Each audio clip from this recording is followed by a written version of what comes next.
You're listening to Hall and Hudd. Two guys talking about things. This show contains strong language. Listener discretion is advised.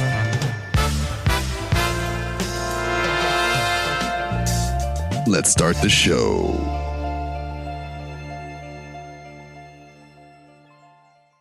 Welcome. I'm the host of the Hall Space Podcast, Dr. Rich Hall. And on with me is my Hall and Hudd co-star, Terry Huddleston. Yo. Tell the people what's up, man. What is happening? And we are breaking down 2020, breaking down some thoughts and feelings about the year that was 2020, a year that started out so optimistic. There were all those people who, kept saying 2020 vision, and it was a marketable year. Right. It was like it wasn't. It was like, I think we were looking at what felt like the end of, the orange one, and he said, "Hold my beer." And because we went into the year they're trying to get him impeached. There was definitely some people were feeling very hopeful about the system. Let's be honest, man. Let's put a finer point on that.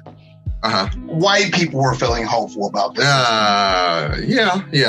Like, so it's ironic to me that when, the system breaks down for them, they lose their mind and rioting. But when we like a cop goes in and shoots people in their bed or something, let's just say that happened. It's kind of a debate, maybe she deserved it somehow. It's weird how justice works for. We're vaguely talking about Breonna Taylor. No. I'm just saying hypothetically.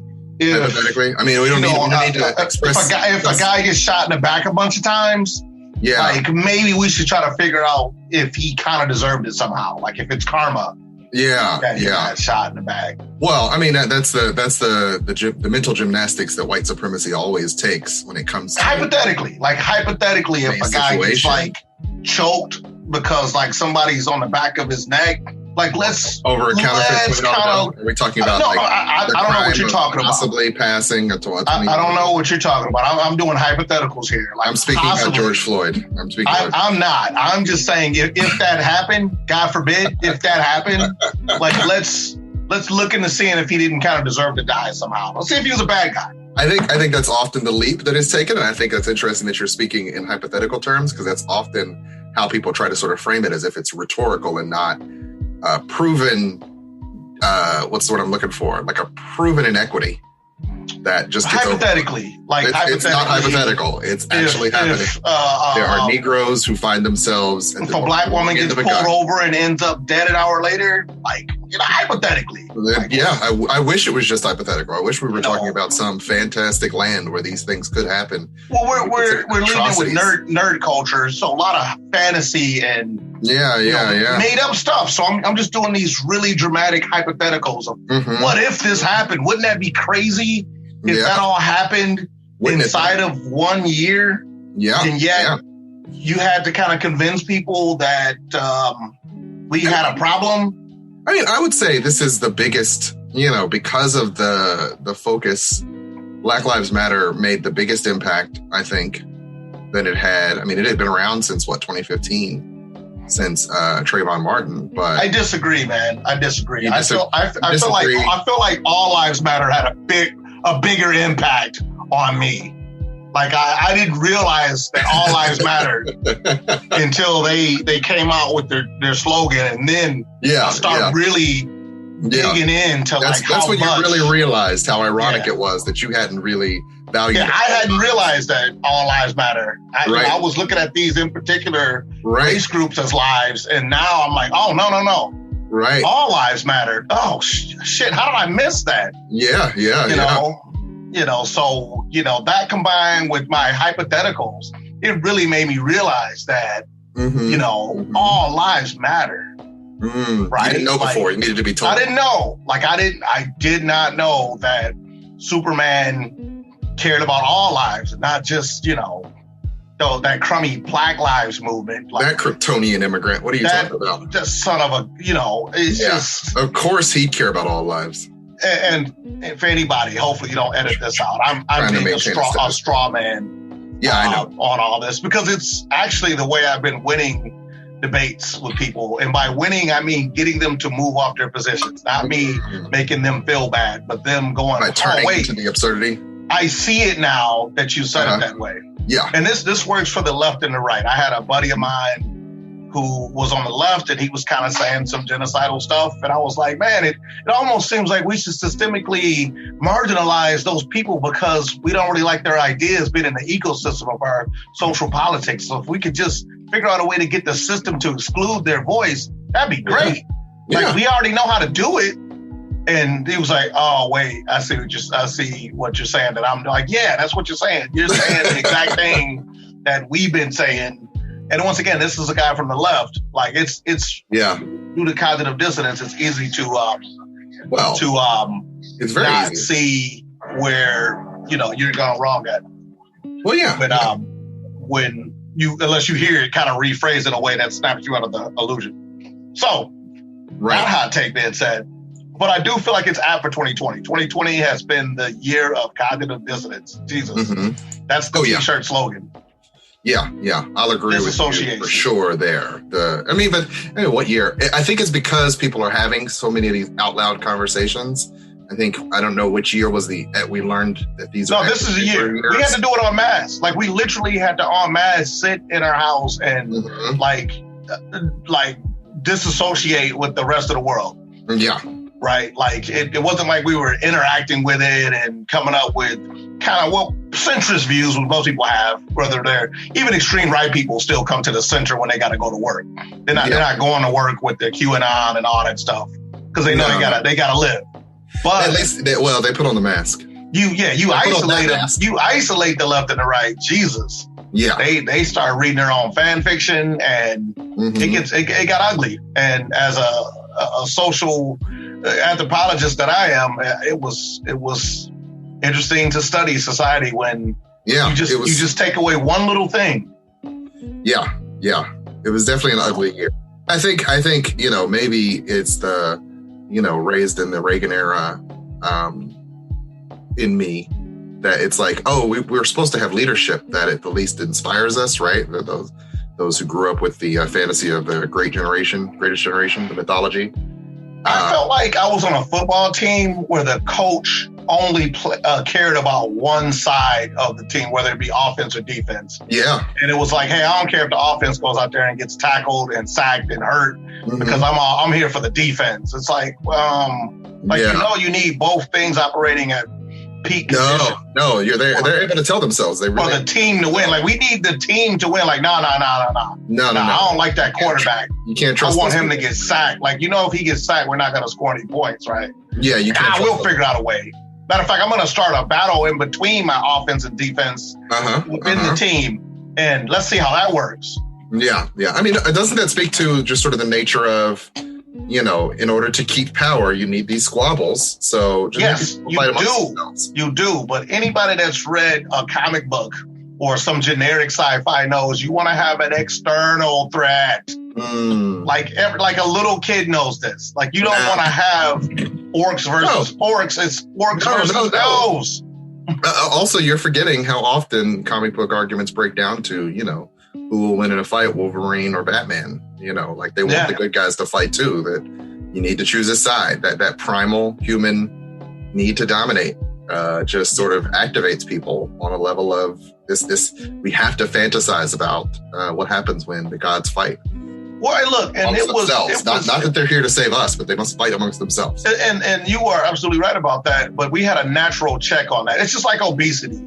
Our current problems are like what obesity is to, like, imagine obesity in 6000 BC. It's just something that did happen. There wasn't enough food to go around for somebody to just store a bunch of calories. Yeah. Right. And so the person that was obese was probably rich. And that's why fat cats and terms like that kind of got mushed together, because if you were fat, then that means you had a lot of extra resources and you wore them on your body. Now, of course, we don't have the checks against overeating. we don't have the checks against over marginalization. And on top of that, we've mechanized both impulses.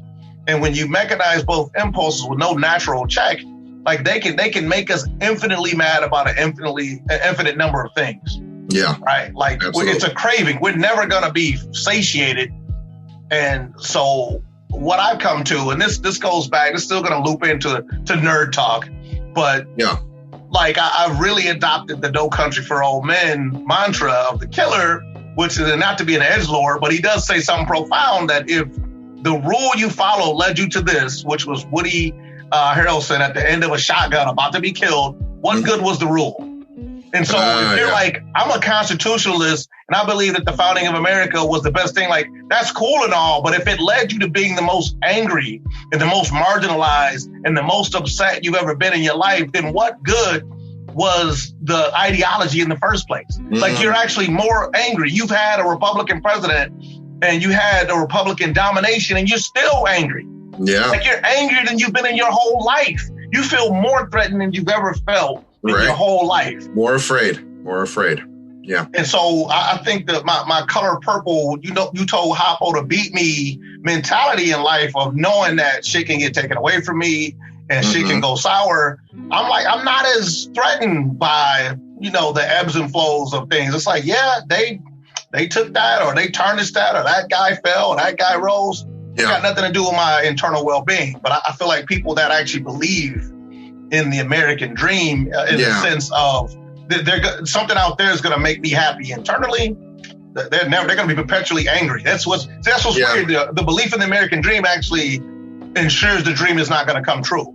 That's the great American irony. If you believe in the American dream, because you're believing in the dream and dream, we like to think dreams are for idealistic purposes, but in reality, they limit your work ethic. The American dream is one of the most powerful modern, was one of the most powerful rhetoric tools in America, in our arsenal. It was more powerful than nuclear bombs because it was the thing that made countries. That's one of our greatest exports is the American dream. Yeah, exactly. It made people want to be us. Yeah. Like you've never heard people go, man, I want to destroy Disneyland. I'm sure there's that weirdo out there that said, oh yeah, the edgelord. Right.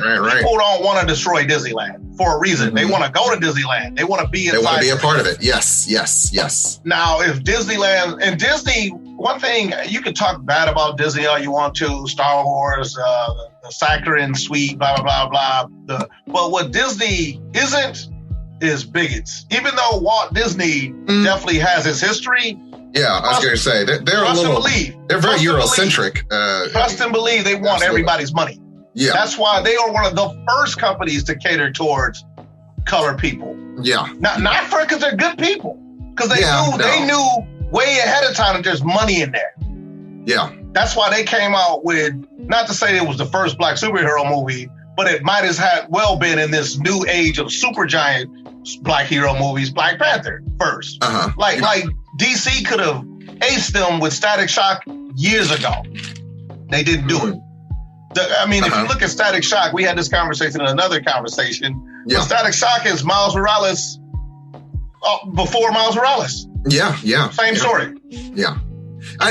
Is that not like, and in talking about Chadwick Boseman with coworkers, and talking about the not recasting him, one of the conversations that I had was this idea that I was told for years that African-American heroes wouldn't sell, that it was often the only thing we care about is the color green. And since these characters won't sell, then, we just can't bring them to the big screen because essentially it would be a waste of money is almost what's implied in there. Not only was I told that white supremacist ideology. Not only was I told that, I actually believed it.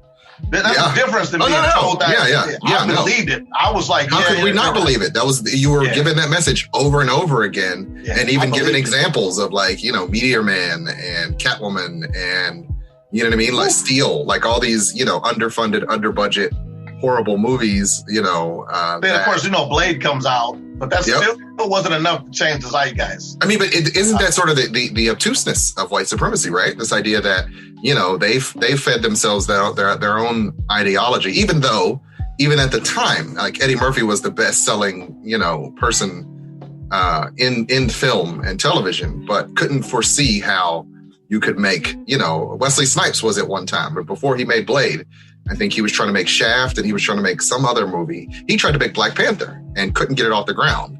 Yeah, I would have loved to have seen that. Yeah, that would have been amazing. Blade and Black Panther are pretty much the same thing. With gadgets, Yeah, well, one is underground and kind of angry and dark. Whereas, Black Panther could be. We didn't quite get that version, but we didn't quite. So, that lie that it goes back to that other that article that I mentioned probably in another podcast where it's literally cost the United States and the world billions of dollars. We talked about this before when we were in a more political bit, but about how I never sell diversity as a morality thing. I think that's the wrong tack. Nobody should be the right tack. Nobody gives a shit, man. In America, it's better to sell it as nobody gives a shit about the right thing to do. But go, hey, guess what? It's costing you money. You're missing out on all of these things. And what's fascinating about 2020 is that we got being social taken away from us. Oh, absolutely. And which is a main human motivation. The way you can compartmentalize it, you can go, because I hear a dual narrative. This is my interpretation of the narrative. Mm-hmm. I hate people, especially people that don't agree with me. Yeah. And I wish they would just unlock America and let people go out. And so you're kind of like, one hand, once again, this is the cognitive dissonance. Uh-huh. You hate people, especially people that don't agree with you. Yeah. But yet you want these same people out there working the machinery that make your life more comfortable. Mm-hmm. You need the NPCs in this video game to populate your world. Yeah, but you think you're independent. Yes. You think that liberals are communist infiltrators but you also kind of want those liberals out there spending money at the mall. Right. You need that.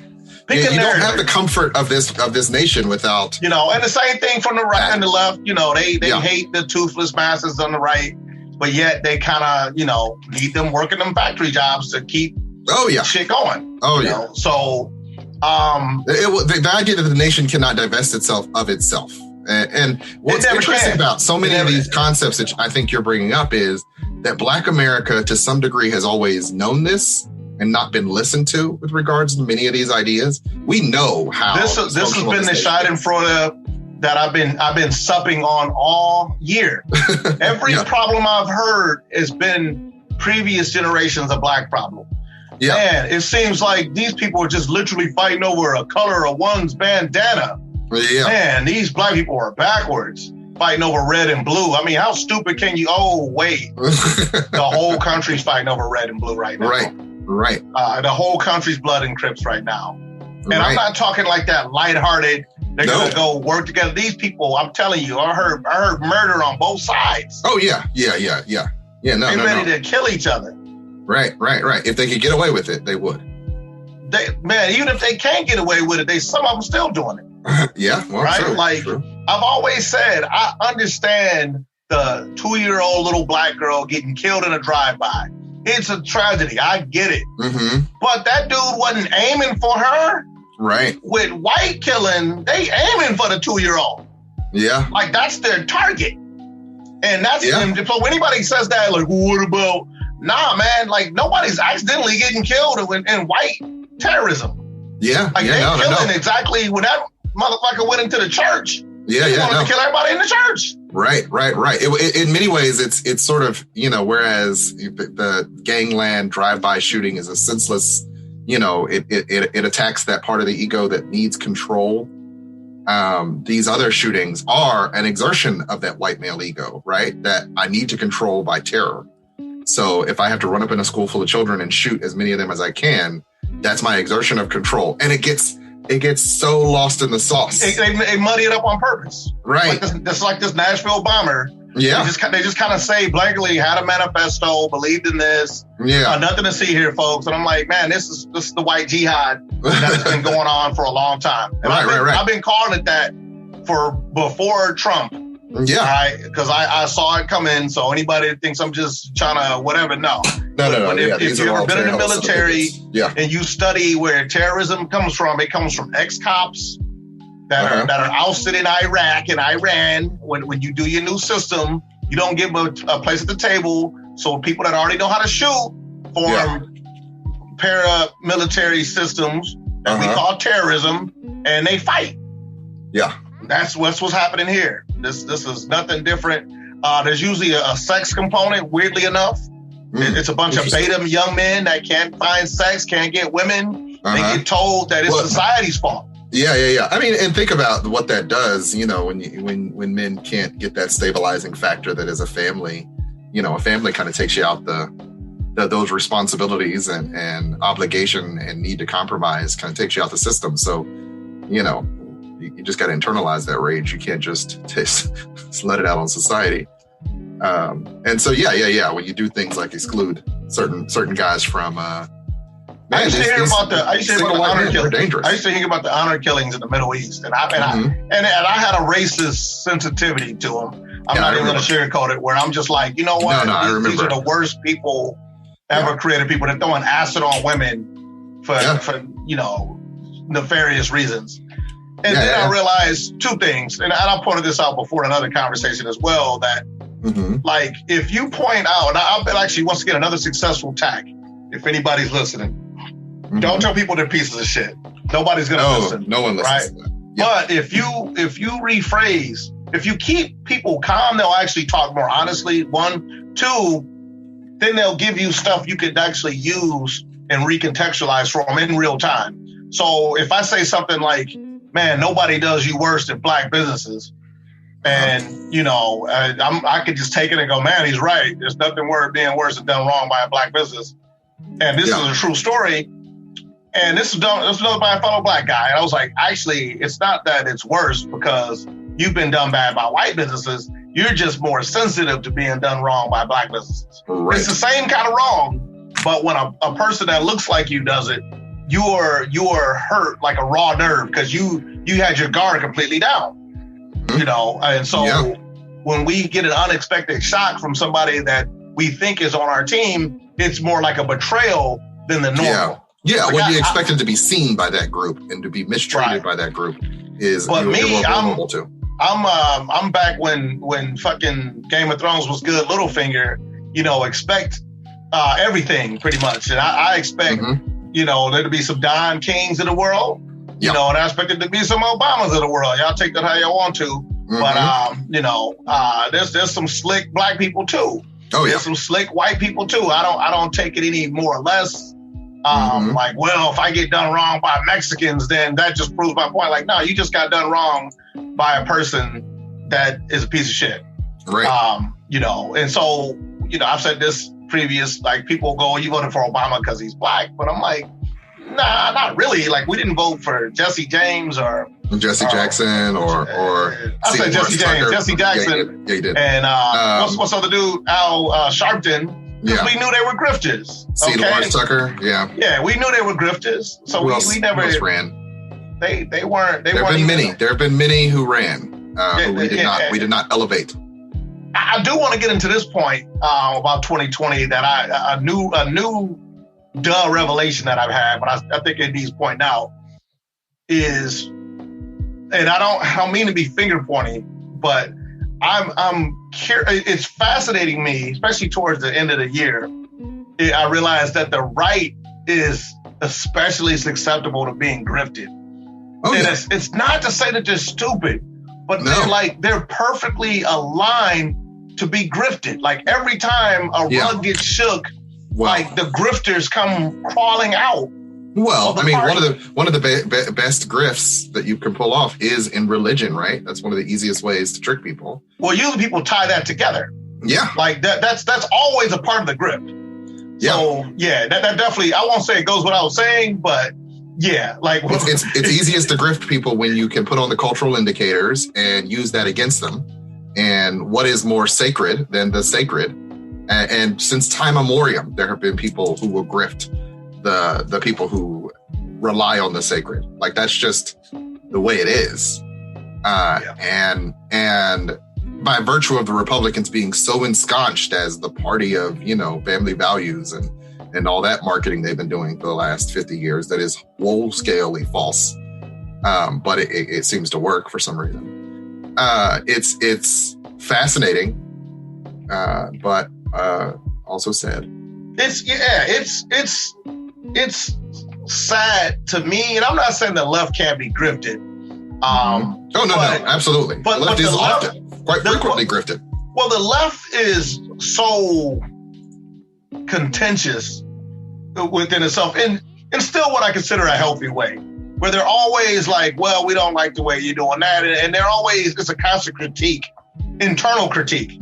I don't feel like there's an internal critique of the right of itself, except for the big one where, like, if you're not pro-Trump, then they're calling you a traitor.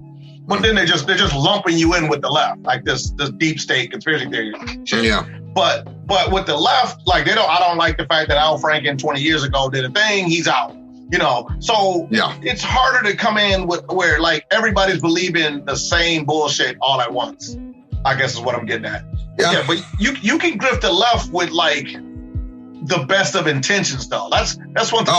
Like, you can grift the left like, hey, if you do this with this, so this will feed all the kids in the world. And they're grifted, right? Absolutely. But the right is grifted by, like, the weirdest shit. Like you can stop the pedophilia pizza ring from happening if you donate to this. Like, what the fuck? Yeah, it's happening. So and so that's what I mean. It's not that the left's smarter. No, human being can be grifted. It's just the fact that the right has so many obvious grifts. I wonder if not, and I'm not sure if I didn't read this somewhere, because their ideology is so black and white.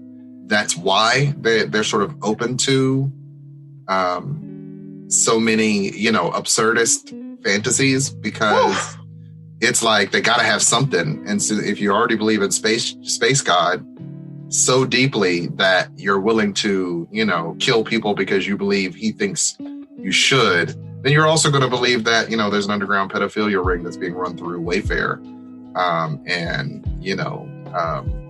It's like conspiracy theory begets, cognitive distortions and genuflecting. You know what I mean? Like they're willing to twist themselves.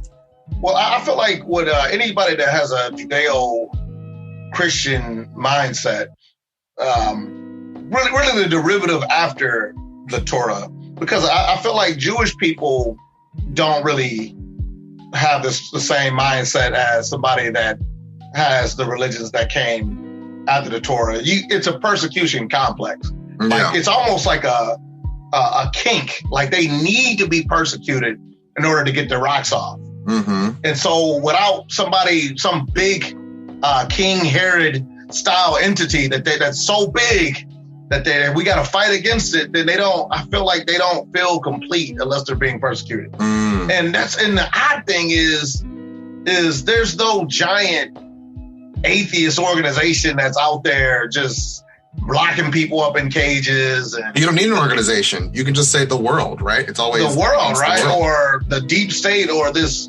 ill-defined group of people that you kind of make a fan fiction on. These are the ones that are trying to destroy our religion and destroy everything. Right. When in point of fact, if I'm evil, McEvil, I'm keeping religion around for damn sure. Oh, absolutely. Yeah, like that's the first thing I'm keeping. I'm doing more religion. I'm not doing less religion. Yeah, I mean, what's fascinating, once again, if you look back to how they were able to keep the populace, one of the reasons we have so many Christian holidays, quote unquote, is because they were like, oh man, we need to get these people under control. They're not listening. Go back and say it, the real thing. And I know you probably don't know, we have so many Christian holy days. Yes. Right? Like it's built into the syntax of the language. Right. But only because they're just pagan holidays. And they need to get those pagans under control. Yeah, that's where I was going, right? Like, so, it was like, well, we can co-opt a religion, or we can just say, hey, your holy day is now one of ours. And then we can form a thing where, like, how dare they, years later, how dare they blaspheme Christmas? Yeah. Like, get the hell out of here. You don't even know what it's the celebration of Christ, who wasn't born in December. No, he was. The Bible says it, right? I don't know. I think we might be celebrating the winter solstice when the literal sun dies for 3 days and comes back if you live in a certain area of the world. No. This is all about how the Holy Land. He was born and star in the sky. And, well, they set trees on fire right here. They're incense and myrrh. He gave gifts, and so Santa Claus and I don't know, rabbits. I don't know. It's hilarious how pagan the actual Bible stories are, and people kind of still don't see it. Like, so he had 3 holy men from 3 different countries, pre-Christianity, that came to visit him. Wow. It's kind of like there were other religions before. No. One God. Monotheist. Mono. I mean, are they just submitting their, like, hey, there were other religions, but we're all submitting to you? Because our different religions, which we never learn about, by the way, they're never going to teach us, prophesy Jesus. I mean, think about if you're writing a fan fiction, right? You're going to write it where Marvel and DC prophesize your new character. Yeah, absolutely. And you kind of write it in like, no, they're totally in the mainstream. Like, matter of fact, Marvel and DC came to see my character. They knew to get out the way. Yeah. And so my Image Comics ripoff is the real thing, and theirs is actually fake. You know, that's the great trick, right? So and if anybody I lost, I'm just talking about when somebody makes a facsimile of another pre-existing character and then turns around, i.e., once again, Miles Morales. Love him, but he's a ripoff of Static Shock. I'm sorry. What's funny is I'm gonna bring up. I don't know if do you watch Star Trek Discovery? I didn't, but me and my wife were talking about starting. I genuinely just binged, literally in the past week or two, all 3 seasons. So much contention around that show. I had my own misgivings because it's not Star Trek. Star Trek can be so boring sometimes. And as a person who's watched Star Trek literally all my life and have not watched an episode for real prior to this in, maybe a decade or 2, I was like, this isn't quite Star Trek. I watched Picard. I did watch that. I heard people didn't like that either, though. I think purists wouldn't and kind of shouldn't. It's not the same. Yeah. But one of the things that's so interesting about the show, about Star Trek Discovery, that I think parallels the point that we're making here is that show literally pivots constantly around the main character, Michael Burnham, which is weird because, in previous Star Treks, it was the captain and it was a ship full of people and they all got their own arcs. And it does a version of that, but it always comes back to the main character. So I think that's a really good example of, like, she's almost messianic in her, when she has a problem, it's everybody's problem. And if she has a solution, she's the only one with the right solution. And people argue. And I think the story does a lot of really good points of, like, no, this has to happen this way because we've backed ourselves into a corner. And it's hopeless. No, it's not. Michael Burnham has an idea. So I think that once again illustrates that idea that when you're writing the story, of course you make your main protagonist at the center. Yeah, you make her a Mary Sue. Right. I don't think she's not quite a Mary Sue, but I haven't seen it, so she sounds like a Mary Sue from what you're saying. Yeah, but. No, I mean, she is. One of the good things about Star Trek is it's scientists in space, not warriors. Now, there's a lot more. It's a lot more different. Like, they're doing all kinds of karate and whatnot now, because they got to keep it interesting and tantalizing. It's pulpy, so I think people go into it expecting hard science because Star Trek. But but even the original Star Trek wasn't hard science, though. Yeah, I know, but people want to think it is because, Yeah, they definitely want to think it is. And Kirk was fucking a lot of green women and doing a lot of kung fu fighting. So. Right.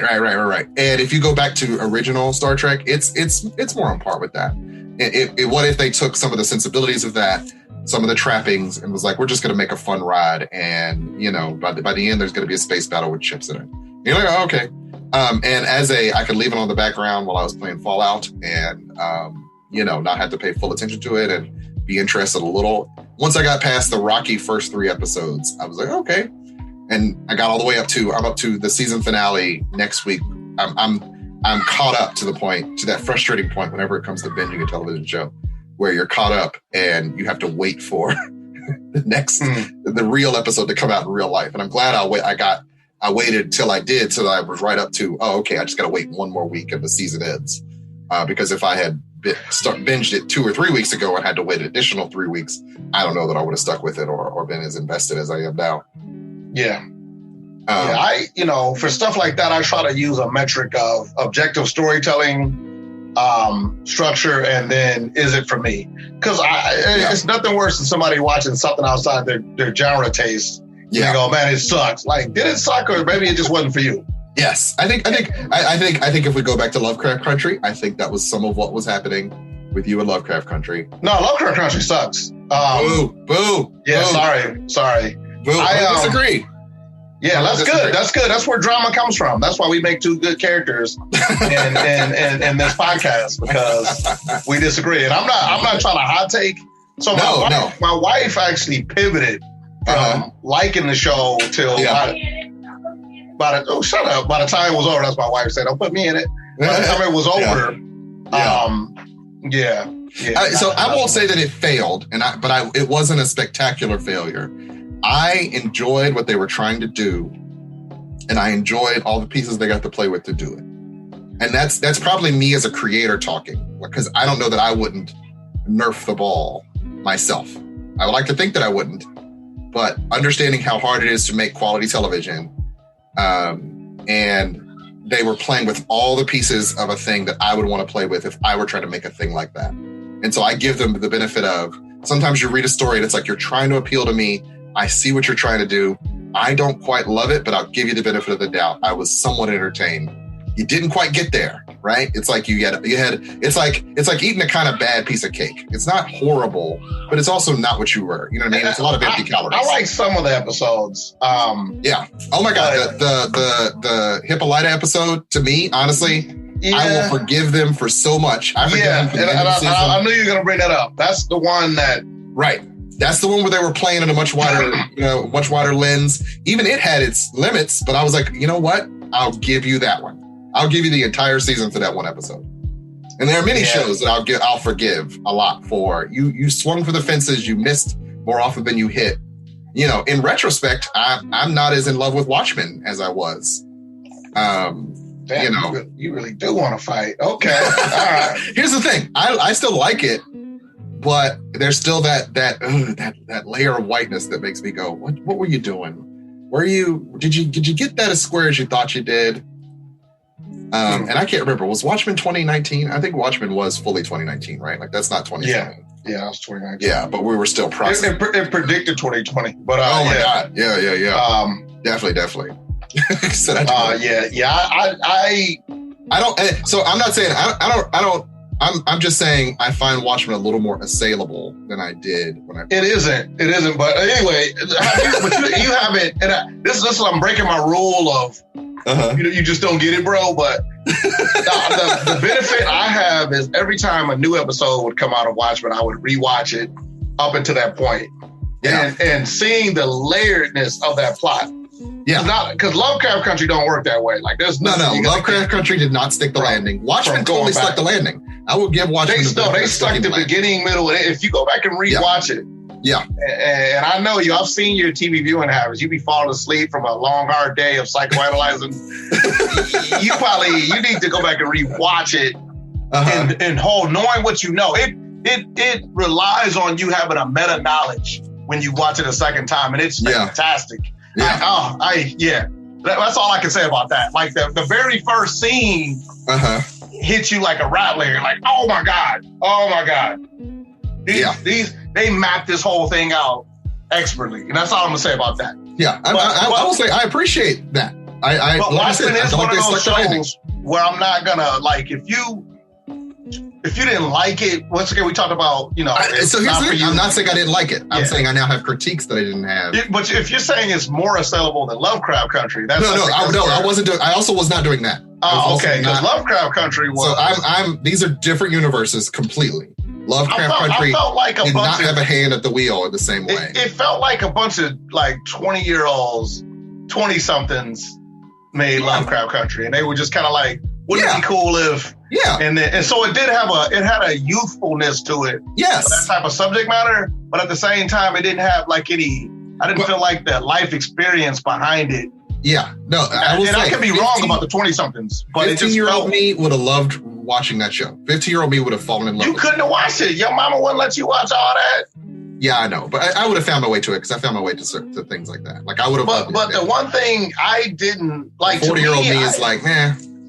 it failed to get me invested into characters that I liked. Like I didn't care about almost anybody. Like I almost did, and then I didn't. Like I maybe I want to call him Omar. I know it's not Omar. Yeah, I know who you're talking about. His character, the dad. The main character wasn't interesting enough to carry the show. Yeah. In my opinion. Where it went was big dumb hero moment, like I gotta die because plot. Like Hippolyta ended up being like, hey, so this is your character, guys. Like this is a unique perspective. She was the best character of the show. She's but not once again, big it was a show created by a bunch of women. So well, in reality, they bit in that arc, and they should have just carried that through all 10 episodes or whatever. But instead, they just kind of snuck that in the back door. And we're left with, but I mean, I got a bunch of other characters I don't love nearly as much as this one character who gets one episode. And I'm like, this is her show. This should be her show. They got rid of the like it should have been about her and her husband. That would have been a nice 1-2 piece. Yeah. But it just felt. I mean, if you think about it, Lovecraft Country, these two people who travel around the country, writing the Green Book, like there's a lot more there than, there you go. They're going from place to place, solving strange mysteries. Yeah, that's a show. The characters were too one note. So you got angry main character man. Yeah. Fought in the war. All I do is fuck whoever the main woman is in every arc and get mad at him later. Yeah. Yeah. Debate me. That's all he does. No. I'm not. That's all he does. And then there's the women, and always on the back foot, never quite ahead of the story until the very last minute. We want this man. He has a plan, and that plan doesn't even come to fruition. It's but we get angry and frustrated, and next it's like it was just weird. It was weird, and like I never liked that type of racism depiction. Mm-hmm. Not to say it doesn't exist. But it just rings false to me. It makes white people out to be like these ghoulish monsters. Well, I know some people are like, that's what they're not. That's like, what they are. Yeah, I mean, like, they're just they got Lovecraft Country was hitting that same. I mean, also I believe that the person who made Lovecraft Country also made Underground, but which was the show about the Underground Railroad. But like they were trying to drill home. The monsters aren't the monsters. White people. They overdid it. Overplayed their hand. Yeah. Oh yeah. It was not subtext. And it doesn't help that I have the watch Fargo season 4. Yeah. Handled racism perfect. Do you feel like Fargo season 4 stuck the landing? Because I felt like there was a little bit dropped at the end. If you haven't watched any of the other seasons, then you would feel that way. I watched all the other seasons. They all. And I still felt a little bit like. I just rewatched season 2 and 3. Yeah. And both of those, they actually ended very similarly, where you get unsatisfactory endings. Yeah, you're right. Obi-Wan Kenobi, Ian McGregor gets shot at the end of his arc. I mean, that is totally Fargo, though. You're right. That's Fargo. Like that, nobody gets out. And even if the bad guy wins, he does not win. That's pretty much the show. You talked about forgiveness and stuff. Like the fact that Fargo dealt with race so deftly makes me forgive a lot of the little hiccups. Yeah. It showed you that without making her into a nigger monster, that the killer queen nurse, angel of death nurse, knew what her white privilege was versus the little black girl, right? Who was actually smarter than her. Yeah, turns out, but doesn't matter. She still got less power. Right. It showed me that early America was turn on that left and right whenever she needed to. She turned it up and turned it down. She turned it up and down. Because I actually didn't assume anything about her at first. And then she started doing little things like, oh man. And she was just passively racist. Yeah. She wasn't like, she was passively monstrous on every turn, but also racist. But she wasn't like, kind of like Timothy Oliphant. Timothy Oliphant did a really good job. You actually wouldn't even think he was racist. Yeah. If you didn't listen closely. And that's the type of shit I'm talking about. Yeah. Like he was like that's the type of racism that I personally have encountered. That nice white people racism. Hey, never underestimate. That is the mantra I live by. Never underestimate well-intentioned white people. Well, it goes to me. Most well-intentioned white people could be dangerous. The reason why I think Lovecraft Country misses the mark is the same reason why them showing you panel vans following kids in the 80s missed the mark. Those weren't the guys that are going to fuck with your kids. Yeah. It was your cousins, friends, and uncles, family, and aunts, and those are going to be the motherfuckers fucking with your kids. Yeah. And so, and they like, and so portraying racism like it's these obvious, like but that guy's a monster. Within that is having to break down some of that American dream we were talking about earlier, because the American dream is you can trust the man across the street. You can trust family is the central unit. And so you have to be able to trust family, but there are outside agitators. There are outside forces coming to destroy you, and that you need this unit. You need to believe in this dream in order to protect you and keep you safe. You need to live in the suburbs. You need to live in these environments where we've built artificial safety for you. So you can't create, even though we're all in danger by people who look like us more than people who look not like us. You can't break the mythology. You can't break the dream. Fargo season 4, it's so subtle you'll miss it. Mm-hmm. To prove your point, showed you who the true villain was going to eventually be. If you watch season 4 and then jump to season 2, mm-hmm. it's more clear because they kind of mesh together well.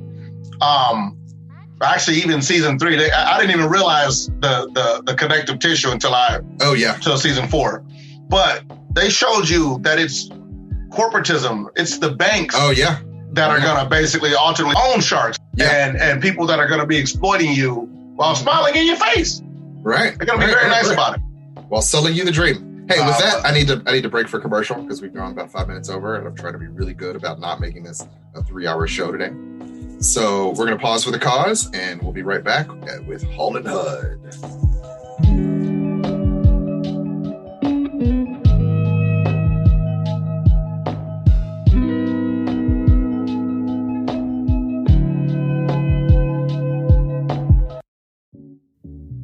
So let me tell you about Anchor Podcast. It's the podcasting service that I use. Anchor.fm is the easiest way to make a podcast, and there are many different reasons why, but foremost is it's free. So you don't need to go out and buy a whole bunch of equipment. If you have a phone or a computer and a microphone, you can record and edit your podcast right on your phone or computer. So that's one major benefit, as well as the fact that they'll distribute your podcast to several different podcasting sites for you. Not only can your podcast be found on Anchor, it can also be found on Spotify, Apple Podcast, and Google Podcast as well. So you don't have to worry about going to all those different sites and setting yourself up. They'll do it for you. You can also make some money on your podcast. Say you have a podcast that only 5 people listen to on a regular basis. They don't limit you on how many subscribers you have to have in order to be able to make a little bit of change for your podcast to keep yourself going. So pretty much everything you need to start a podcast can be found at Anchor.fm. So go download the app either in the Google Play Store or the Apple App Store, or go to Anchor.fm to get started. And I guarantee you, it'll make things so much easier for you, like it has for me.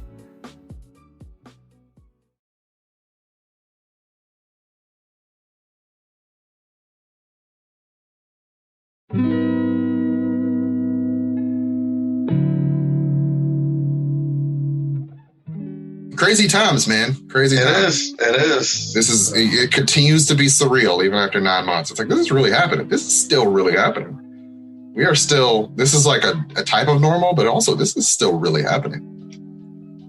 Yep. And I think we should just go on spacesuits. Spacesuits would have allowed all of us to be together whenever we wanted, but we couldn't. Hey, man, I go with, I forgot who said it on The Wire, but it's been one of those truism. It's fucking with their money, only thing they understand. Mm-hmm. And I think the only way that we're going to get a certain segment of white culture to really, really like, hey guys, this is serious. Like, we should basically, like, I don't know why we didn't like fight, like all the things to convert into a war. Mm-hmm.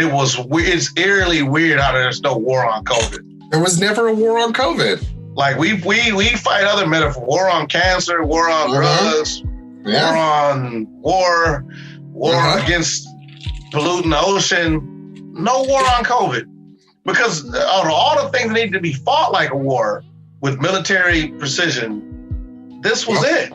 Oh yeah. Like, arm your citizens to fight this war, and so it came in and just defeated us because, I mean, it's a clear lack of leadership. Oh, absolutely. And I know people always start. I'm like, I'm I'm not trying to blame the guy. Like, I don't think the BP oil spill had anything to do with anybody. Even though Obama's worst president, look what he let the oil. They literally tried to clean that shit up as fast as they could. Yeah. Because hell, it's fucking oil. Like, you're watching your money get pumped into the oil. So like nobody has a vested interest in letting that shit go bad. Right. And you would think that nobody would have a vested interest in letting the country get sick. Well, I mean, you know, once again, the rich got richer. So that's one of the reasons it's been so hard to convince the people higher up that more needed to be done, because people who have relatively comfortable lifestyles with a certain amount of distance from other humans don't feel the burn as much as many of us down here. Well, they do. They actually do feel the burn because, you know, they get to see, hell, if you ever got your finances on a graph, then you're like, oh man, that graph just took a straight nosedive. I gotta get that graph back up. I care about this graph more than I care about these people. Yeah. Right. I mean, why would you? You're not in poor people's spaces. You're not eating at Denny's and Applebee's. You just know your Denny's and Applebee's stock has took a nosedive. Right. So, you know, we gotta get that up. And I get that. So I'm not gonna act like I don't understand. It's just if you get it, then you understand that we have systems that suck. Oh, absolutely. That's really the takeaway that I got from 2020. I don't know what personal question you wanted to ask me. Is that I've learned emphatically that we have to do better than capitalism. It's there you go, being a commie again. I want to be. Hey, give me something else. Give me another title that doesn't make your nose sting. Yeah. And no, that was one of my main questions. Like, what do you feel like 2020 taught you? 2020 taught me that if you put a money value on too much stuff, then the system will break down, because everybody's going to be like, well, what's in it for me? You know, and so what used to be the American village is now the American casino. Well, it's funny you say casino, because, man, the minute those machines stopped running, the country was like, we ain't got no money, though. It's like, wow. It was like, wow. It's like we've been calling ourselves the richest nation. It's like, oh, we don't have money for that. We don't have no money. We don't have money for this. The biggest companies in the world, biggest airline. We kind of light, actually. Like, we just reported the biggest fiscal year, but no, it's something interesting about that. Man, we really can't make bread right now, y'all. You want more toilet paper? You know? I mean, we'll try and get some off the line, but, you know, really. And I get it. I get, supply lines and all that. Supply chain, yeah. It's a whole degree. Supply chain management is a whole degree now. And it's been proven to be false. Now, when your system's running great, sure. Well, when you build the system for efficiency, right? And not for actual production. The human body ain't built for efficiency. That's why you can build systems for efficiency. Yeah, you don't have redundancies because redundancies cost money. And why would you? But you need redundancies. We got two eyes and two arms and legs for a reason. No, because that's expensive. We should chop an eye off. You actually can reduce your caloric intake if you get rid of half of your limbs, right? Why do you need two lungs, Terry Hudson? Why do you need two? To be honest, it costs a lot to power that second lung. If I got half the body, then maybe I can just cut everything in half. Right. Everybody should just be a one-armed cyclops. Because I'm putting around on one leg. I'm putting a money value on my body. If you did, quite honestly, you're in the military, you know there's a different price if it's an arm or a leg than if it's just PTSD. But check this out. They monetize it. So when you have a money value, let's say on a limb, like how much is your arm or leg worth? Yeah. That is tunnel. You get tunnel vision, right? Like if I told you your leg was worth $100,000 and your arm is worth $200,000. And you'd be like, yeah, see, it's more valuable for me to keep my arm than it is my leg. But then I call you a dumbass. Like, it's actually more value to keep both your limbs because you can do more stuff. You're actually more adaptable. Yeah, but I mean, I want to get the most value for my buck. Is what I need. But value and adaptability don't cross-pollinate. You need redundancies. You need the fucking useless nipples on your goddamn chest if you're a man. No, I don't. You what are do. Talking about? Let me get rid of those. You need them. They're just you don't aesthetic. know why you need them. Yeah. But they're there. Yeah, you're talking to a man without an appendix, Terry Huddleston. I don't there need you go. all this. Oh, you're saying some of these things are extra. That because they got rid of your appendix, you were still able to survive. Yeah. That the thing that does what your appendix also does, now you're actually in the hot seat. Because now that can't go out. Yeah. Oh, yeah. No. I need that gallbladder and yeah. So fuck that. I know. Nice try. But you were actually safer when you had two systems that could go bad. Well, I got like three. Yeah, the pancreas, gallbladder, liver, and something else. There's another gland there somewhere. Yeah, and the gland. Yes. Who needs them? Who needs them? They're all extra. So it sounds like 2020 taught you a little bit about efficiency being bad for the culture. It's bad up to a point. Yes, you can run your business efficiently, but I wish there was this large institution that average Joes like you and me could funnel all our money into. And by doing so, it ensures that we have a safety net for societal needs that we don't have to worry about if shit goes bad. I mean, you mean like some kind of governing system that... Something like that. Something we basically pull our money together. Okay. Yeah. Its job is to basically take care of us. Fulfill like municipal duties, like stockpiling, like let's say mass or guns, resources, particular resources that would be necessary for the group should there be any sort of catastrophe. Yeah, something like that. If we only had a system, maybe even like plan for those catastrophes. Yeah, I feel like we've had this conversation before. Human beings are way more reactionary than they are, proactive. It's just in our nature to not. Oh yeah, we don't want to lose things. We are more apt. You can sell somebody. You can get somebody to action quicker if you tell them they're going to lose something, fear of missing out, than you tell them they're going to gain something. Yeah. Especially something they never had. If it's something they never had, they'll just call it even like, well, whatever. Because what are you even talking about? What even is that? Like, dude, you have the potential to blah blah blah, right? Yeah. But if you tell them like, hey man, so you're going to lose, blah blah blah, all of a sudden they're like, wait a minute, nobody's taking away my ACA. Like, well, it's. Never mind. Right. So next question. What do you think changed about you the most in 2020? I became more cognizant of how I looked at people in poverty. More? Yeah, because I remember dirt poor Terry Huddleston. Exactly. But so there's a thing that happens when you go from being dirt poor to having means. And I've always fought against the Terry Huddleston great, therefore equal success story. But one story I didn't keep in mind is that our intrinsic bias against poor people. Oh, absolutely. It's pretty deep. Oh, yeah. And I still, to this day, catch myself saying stuff about poor people that I would get upset if a white person said it about me as a black person. Like, we talk about poor people like they're in perpetual minoritude. I'm going to make up some shit. Yeah. No, and so they're always lazy. They're always probably criminals. Yeah. They're always probably on drugs. They're always implied. Yes. They're probably always morally loose. Yes. Than you. Right? Yeah. Like, it's a character flaw. If they didn't have bad character, they wouldn't be poor. Right? That's the mentality. That's implied. Yeah. And that shit totally wrong. Once you grab a hold of that. Yeah. And one thing I like about it is I don't have to slap you with it. Like, Rich Hall, you're the evil, middle class bourgeoisie. Like, no, it's me.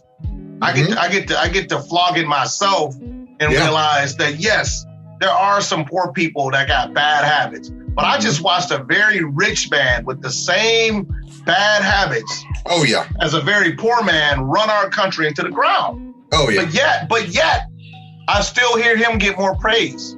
Oh yeah. Than a poor person ever would. Oh, absolutely. Like, hey, he's got 3 baby mamas. He's he's got 3 failed businesses too. Oh, just 3?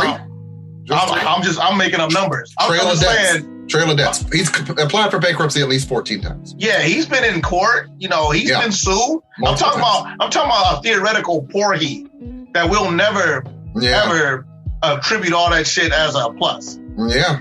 He's a loser, right? Because he doesn't have money. But no, he says he's not. He says he does have money. No, I'm talking about a poor person. He's the only person who could save us. What are we talking automatically about? Are we talking about rich people or poor people?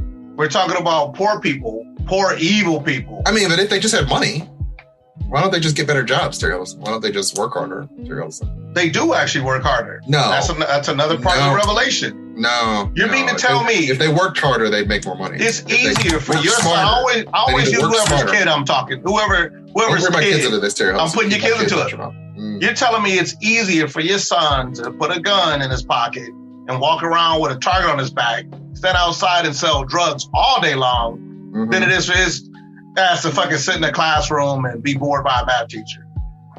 Nobody's gonna kill him. Yeah. No. Yeah. No. That's obviously the harder. If you know the choice, that's the harder choice. Has it been romanticized? Sure. Yeah, there's a lot of danger in it. It's a lot that would draw the human creature towards that sort of, lifestyle. Yeah.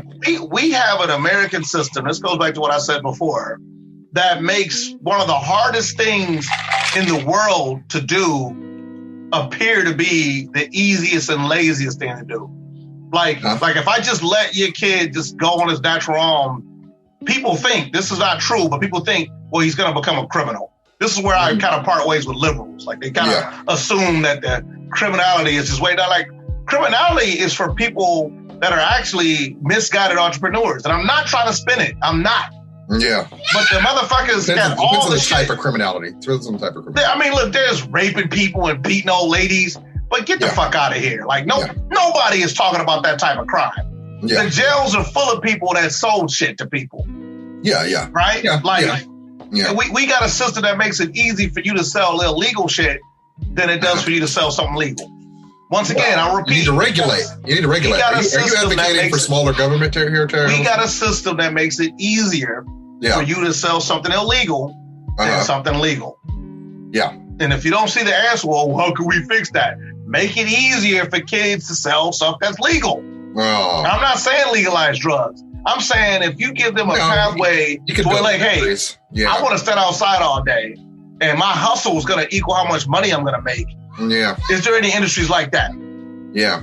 They got rid of talking trades, Terry Ellison. Nobody wants to be a carpenter. No, I'm talking basic paperboy. They got rid of that. Well, I mean, nobody reads not newspapers anymore. Yeah, nobody reads newspapers, but you get what I'm saying. Yeah. Paperboys used to be rich. Yeah. Jobs like that were a great counter to selling drugs. I know because I lived it. I've seen it. Yeah. Kids are like, man, I'm making more money slanging paper. They're getting people to put the drugs down and come slang papers at 5 a.m. Yeah. Why? Because it was the easiest way to make money.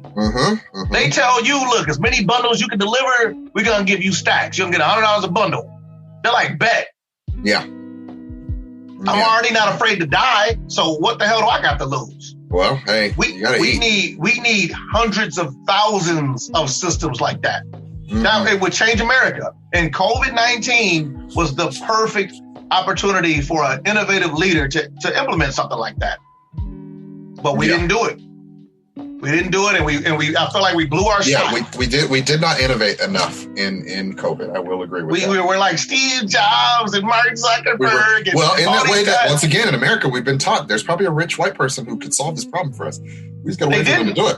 They didn't. We just got to wait, Terry Ellison. They didn't wait. They're going to ride in with their rich people solutions, and we'll get a shiny new solution, shiny new vaccine. Right? You got two systems working against each other. You got the system of making people just fragile enough to do shitty jobs against making people rich enough to buy an absorbent amount of consumer goods. And those systems don't jive. You think they would, but they don't. Yeah. Because if they just wanted us to be consumers, then they just would redistribute money to us and then we would let spend us buy it. Yeah. We would buy a bunch of shit. We would buy all the shit. Terry, you communist bastard. Terry, you communist. Yeah. Have fun with your second red state socialism check, by the way. Whenever that comes. What? No, it wasn't. I mean, Yeah, have fun with that. Yeah, it's just socialism You're gonna love that red state socialism when that check comes. So I got again. It hit my account today. There you go. I'm already paying down my car note with it, but whatever. There you go. I didn't even know it came out. I haven't been. Yeah, it genuinely hit today. I did not realize that it had actually happened. Like they moved. It was hilarious how quickly they moved with it, because it's like you could have done this months ago. we talked about that in the previous one. They're totally willing to let people die. They hem and haw, and you're a healthy pink brain is realizing, wait a minute, yes, they helped me. Hold up. Did you wait till it was plot convenient? I was almost in the quicksand to throw this rope out. Yep. Because it took me forever to sink this low. Right. But yet. Right. You know, and I barely need. I'm surprised I applied for, or I qualified, because I don't need it. But there's a lot of people who do, and man, you got to them a little later than you should have, because they need it. There's some people who literally are like waiting for the guy to show up to put all their stuff on the lawn. People I know, and it's like, man, you just go let those people just keep robbing Peter to pay Paul. So there you go. Well, they need to be more frugal with their money. They know how to handle money better. Character flaw. It's a character flaw. Mm-hmm. See how easy that comes out? Steaks and lobsters with their EBT. Yeah, they're terrible people. If they weren't terrible people. Well, we need to justify it, because the American dream says I can have whatever I want. So if you don't have it means you just weren't working hard enough to take out those things. And look, I will Pursuit of happiness. Pursuit of happiness. It's in the Constitution, Terry. You obviously weren't pursuing that happiness hard enough. In the corporate realm, there was a battle being fought in the 80s. It was puritanical America, save your money, put it in a mattress, don't overspend, don't overindulge, versus the opposite of that. Which is why every evil person, which is pastiche in Wonder Woman, was a Trumpian, you know. Yeah. We should get to Wonder Woman, shouldn't we? You did not. I did that on purpose. Good segue. And so everybody assumes that she was taking a job at Trump. I think she even said it. But it really didn't need to be said. Like, every evil person was a Lex Luthor style, billionaire that wanted to do something draconian to poor people. In the 80s, yes. They were not just more than Donald Trump. So that was the 80s. It was the age of corporate takeovers. That's where the term came from. Right. Corporate raiders, actually. 80s and 90s. And so this kind of newly, like, everything's attack on Trump. Like, Trump wishes he was those guys. Right. But he wishes he had the success. Yeah, he never was quite one of those successful tycoons that was able to basically... He could build the image, but he never quite got the ring. Yeah, it's really strange, the image he had. Anyway, Wonder Woman. You loved it, right? No, I did not say I loved it. No, God, no. Let's keep the drama going. It was a fairy tale, and I saw what it tried to do, and I forgave it, because it was square in the pocket of, it did its best Richard Donner Superman impression. And I was like, okay, I guess I get it. It's not. It did more than Donner. It took every sequel to every superhero movie from the 80s and 90s and some 2000s and just cribbed from them. Yeah. So it was Batman Returns. Everybody always fights me on that one. Like, what do you mean? Yeah. Michelle Pfeiffer, geeky chick, turns into a literal Catwoman. I see what you're saying. Okay, and then it took from, obviously, Batman, Joel Schumacher Batman with Edward Enigma, geeky guy that gets... Then you got fucking Spider-Man 2, where he's... definitely Spider-Man 2. The losing his powers thing was like, did something get dropped on the cutting room floor? Because... that was the most plot convenient inconvenience. Like, what? She's losing her powers. It was a very convenient inconvenience. Right. Because they would come and go right when she needed it to. Like, right. Just to put her in danger a little bit. Yeah. I can flip a car, but I can't. I think the one that they cribbed from, it wasn't a movie, that I think people are either willfully missing or they're just not quite old enough, because you had to live in the 80s. It's Quantum Leap. And so... Oh, yeah. Hey, dude, you're square in Richie territory when you're talking about Quantum Leap. I love it. Yeah, a lot of people aren't seeing. They're like, Chris Pine is in another guy's body. I was like, they're doing Quantum Leap, guys. They're doing Quantum Leap. It's rapey now, but it wasn't rapey then. Well, you did it in Quantum Leap. Yeah. Quantum Leap. Sam Beckett had a whole wife and child. He never got to meet. I'm still a little sad about the ending of Quantum Leap. That was like a tragedy. Like he went around learning different things, but he never got to go back home, I don't think. I forgot the final leap. I remember that was like an extra long episode. But anyway, so they're doing Quantum Leap. I love that show. I actually recently watched an episode and was like, oh my God, this is still a good show. It's a really good slice of life. Tell a story about people in trouble. And then, it was a perfect setup to pretty much tell whatever. If you got a writer's room that's solid, like, all right, we can literally tell all the story.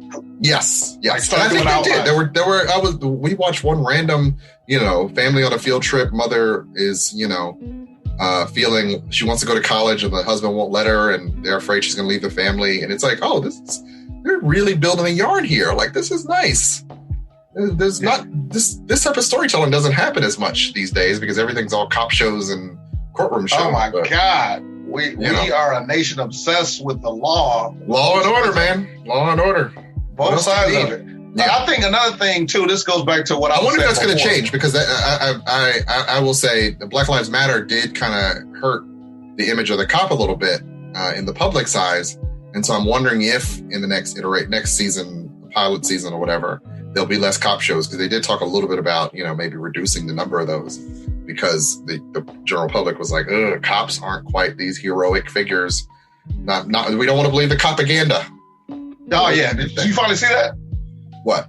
The propaganda videos I sent you? Yeah, you've sent me some propaganda. I've watched a few independently. Yeah, and look, I've never been one to be like hyper anti-cop.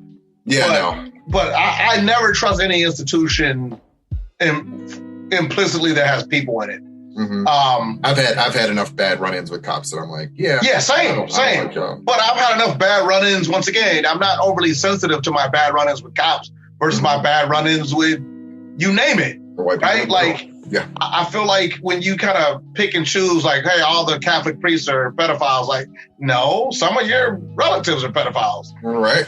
Like, don't try to like cloud it off like all the cops are all the abusers. No, they're not.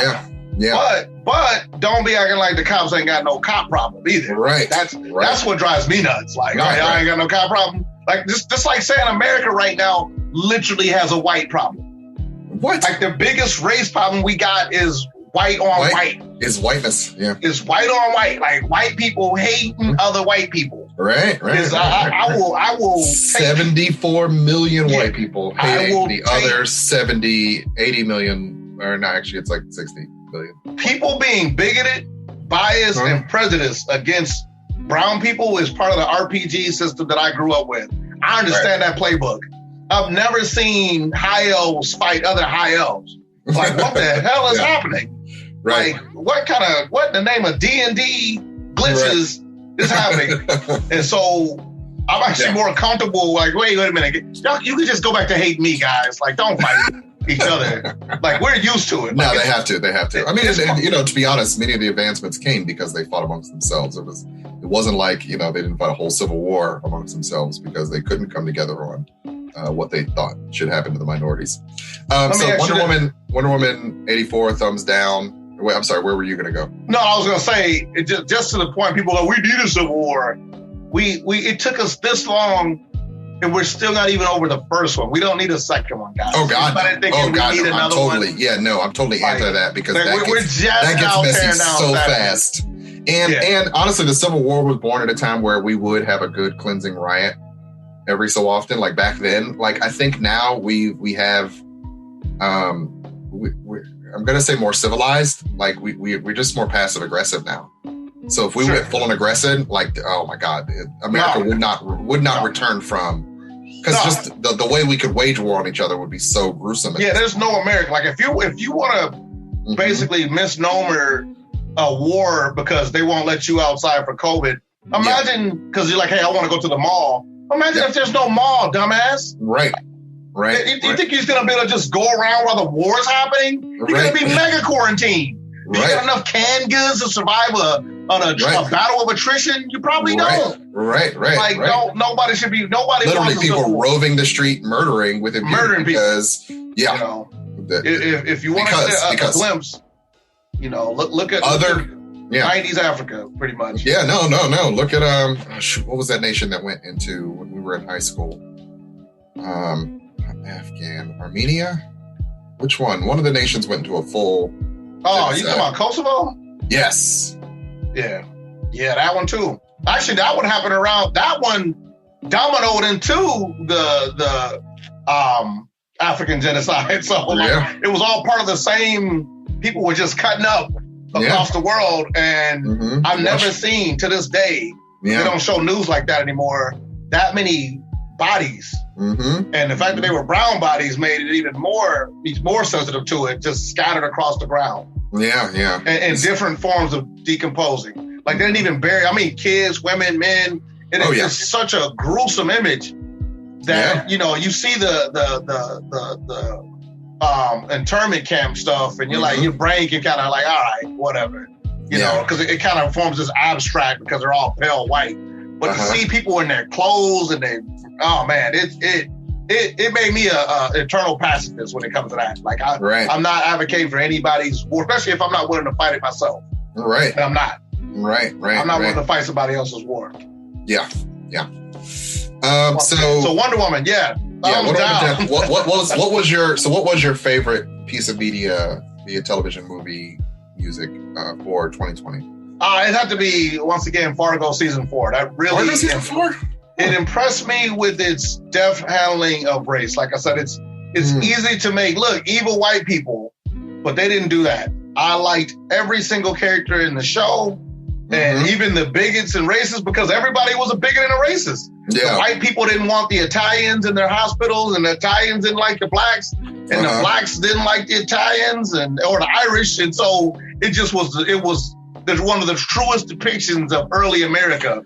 And they had the phrase that made me that show's bitch when the little girl that's narrated says, and it shows the different race groups in the room, she says nobody black was in this room. Even though clearly the Irish and Italians are considered white now, it's something that people kind of forget, that they had to get grafted into whiteness later. Right. It was kind of a reward for the different wars that we went through in our history. That's another story I would love to see. Might have to do it myself, is the grafting in of different race groups over time in America. Yeah. I remember that did set my brain on fire when she said that, because I remember thinking, oh, that's right. It's like one of those things you forget, or it's like I know it, but it gets brought up so rarely that when it does, you're like, yep. Hey, white people, y'all wasn't all white people. Y'all wasn't all white people. They slowly but surely let you into whiteness. And it goes back to what we said before. Now, as a hypocrite, I'm like, man, wait a minute. Y'all just team back up because y'all scary when y'all actually start delineating within your own group. Damn. But anyway, so that was my favorite piece of media.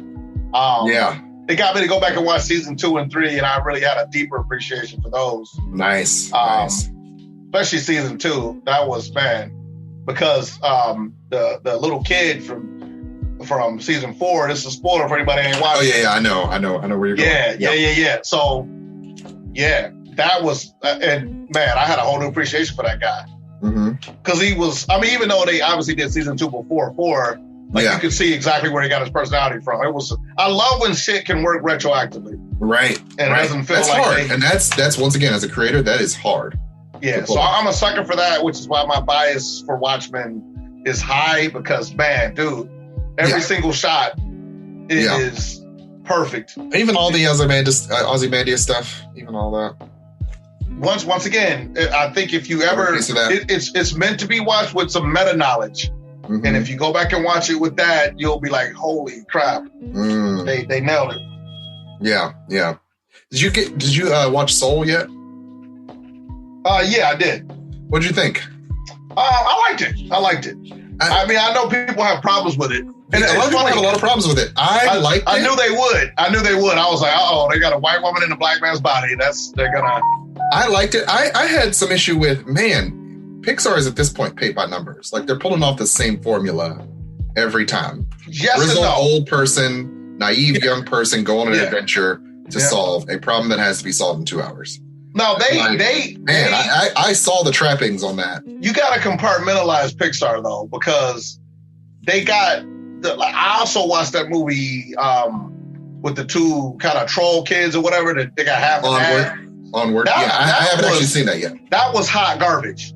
Like that was embarrassingly bad. It faded from the public memory.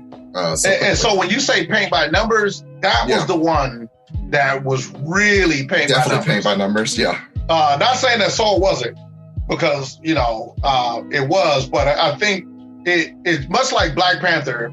Whereas if Black Panther would have picked any other subject, it would have been a mediocre movie. But the fact they picked the hardest, like if Disney said, Terry Huddleston, what do you want to write about? Transracial politics is the last thing coming out of my mouth.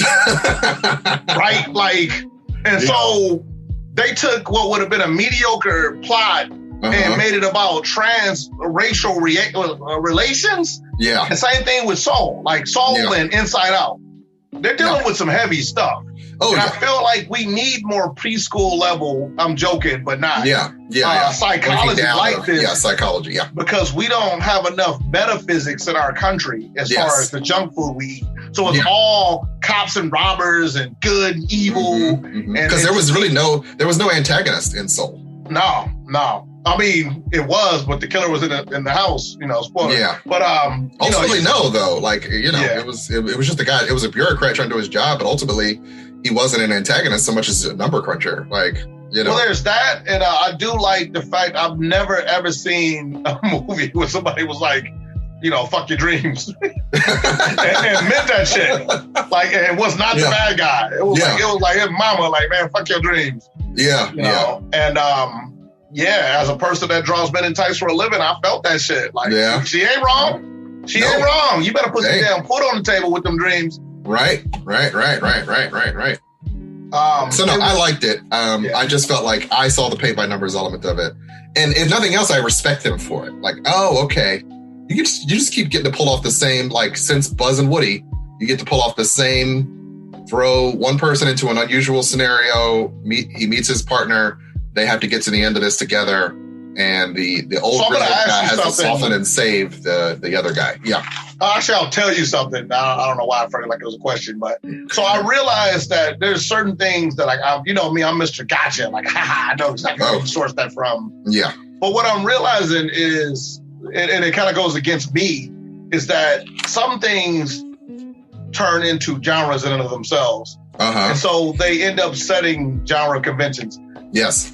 I think it could be said that, you caught Pixar, but I think they know that you know.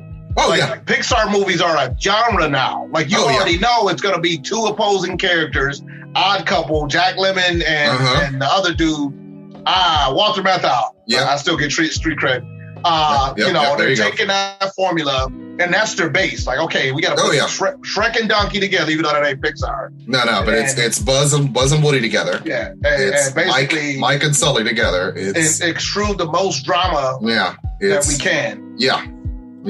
You know, so and it's all manipulation, and it's still you know the story, you've heard it before, but it's still entertaining because it'd be akin to you going like, man, there was a murder in this murder mystery, like yeah, man, like that's the genre, that's Pixar's genre, like they're not doing action movies, and I mean they did Incredibles, but still that still was a big guy. Incredibles was one of the ones that was kind of outside of the formula a little bit. First one was. Yes, the first one. Yeah. I don't like the second one as much. It's not the same. I don't hate it.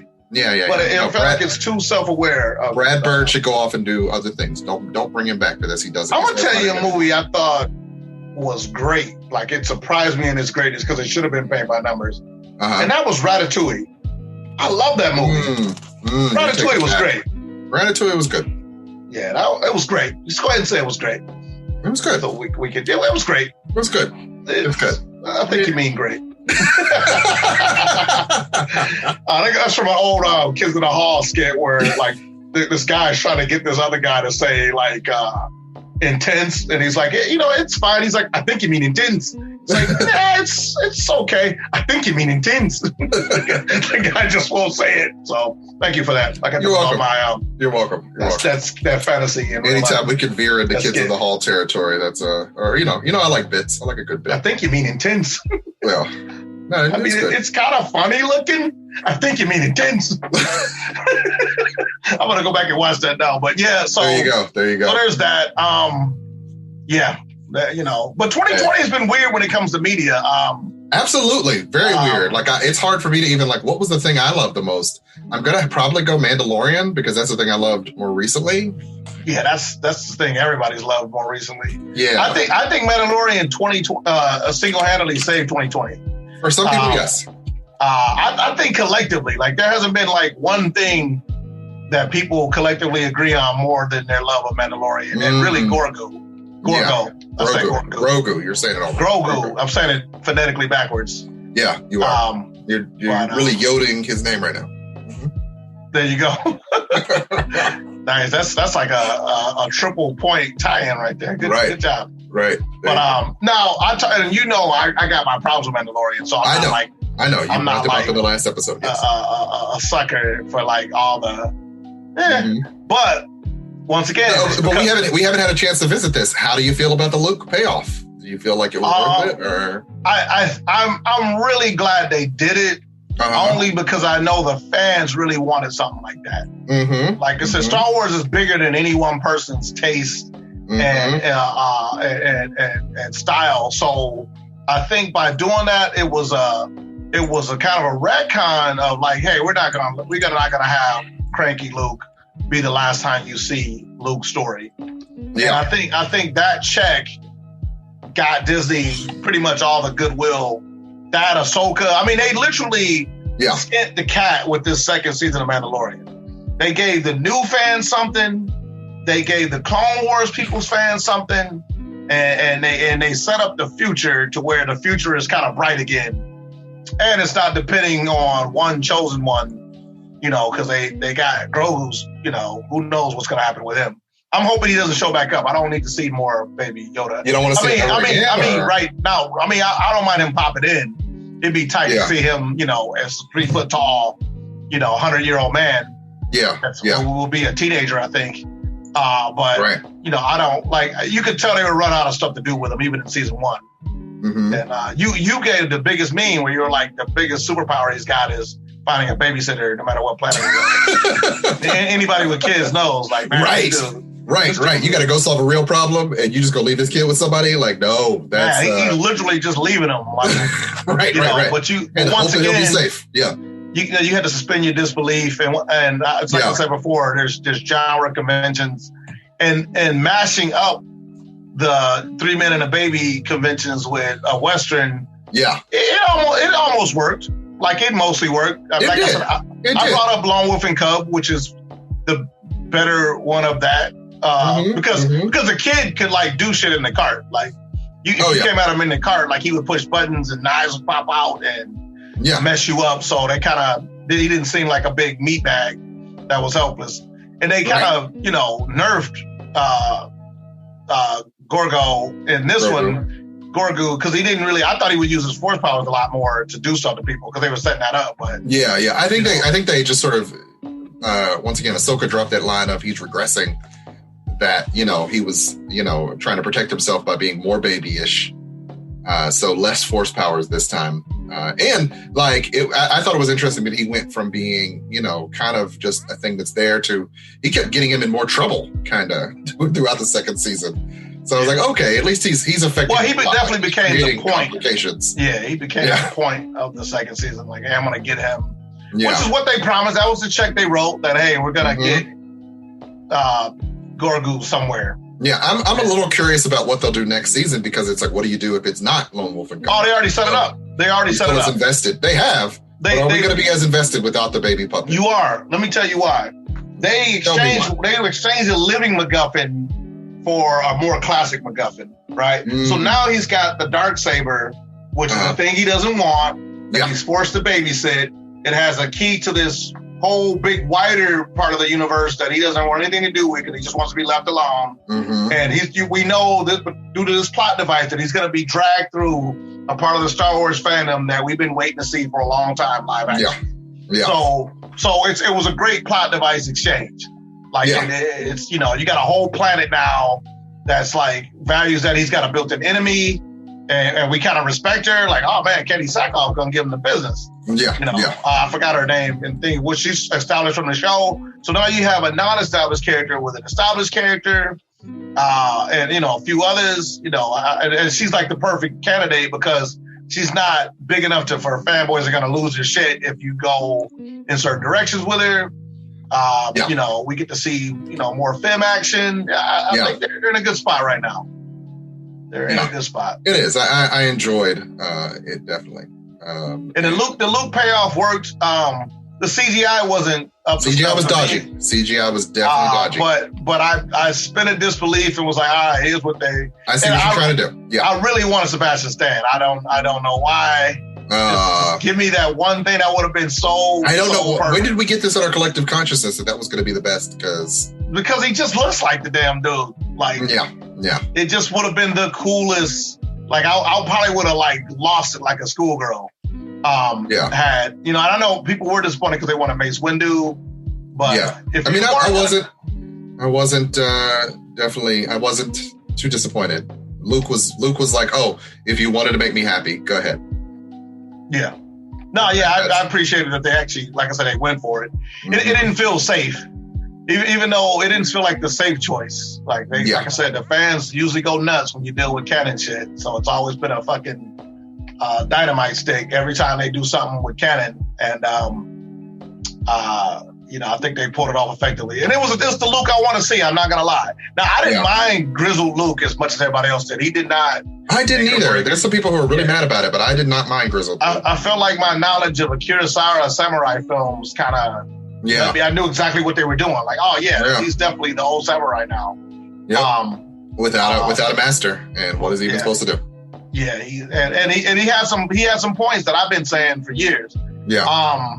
That, you know, shit, the Jedi are terrible at their job. Jedi were terrible. And so he kind of said I've been saying it for decades. Which is hard to say because, you know, as kids, all you ever wanted to see was the Jedi. And then we got episodes 1, 2, and 3, and you're like, oh crap, they're not that great. Now, I've always said, much like certain Marvel superhero characters, like you can't have too many Jedis. It's better when they're in the background of the wider plot. And so that's why the Ahsoka reveal in this was perfect, because you have this awe, like, oh my God, what is happening? Who is that? You know, and then they fade back into the background. You know, especially if you think of New Hope, not a lot of lightsaber action in that movie. No. Now it's become like the thing in the newer movies, just like lightsaber battles. I mean, what was it? The Last Jedi? What was the last movie that just came out? Star Wars. That was not The Last Jedi. The Skywalker. What was it called? Crap. Rise of Skywalker. Yeah. There we go. There we go. Jesus. Yeah, that movie had way too much stuff stuffed into it, and it felt like an apology.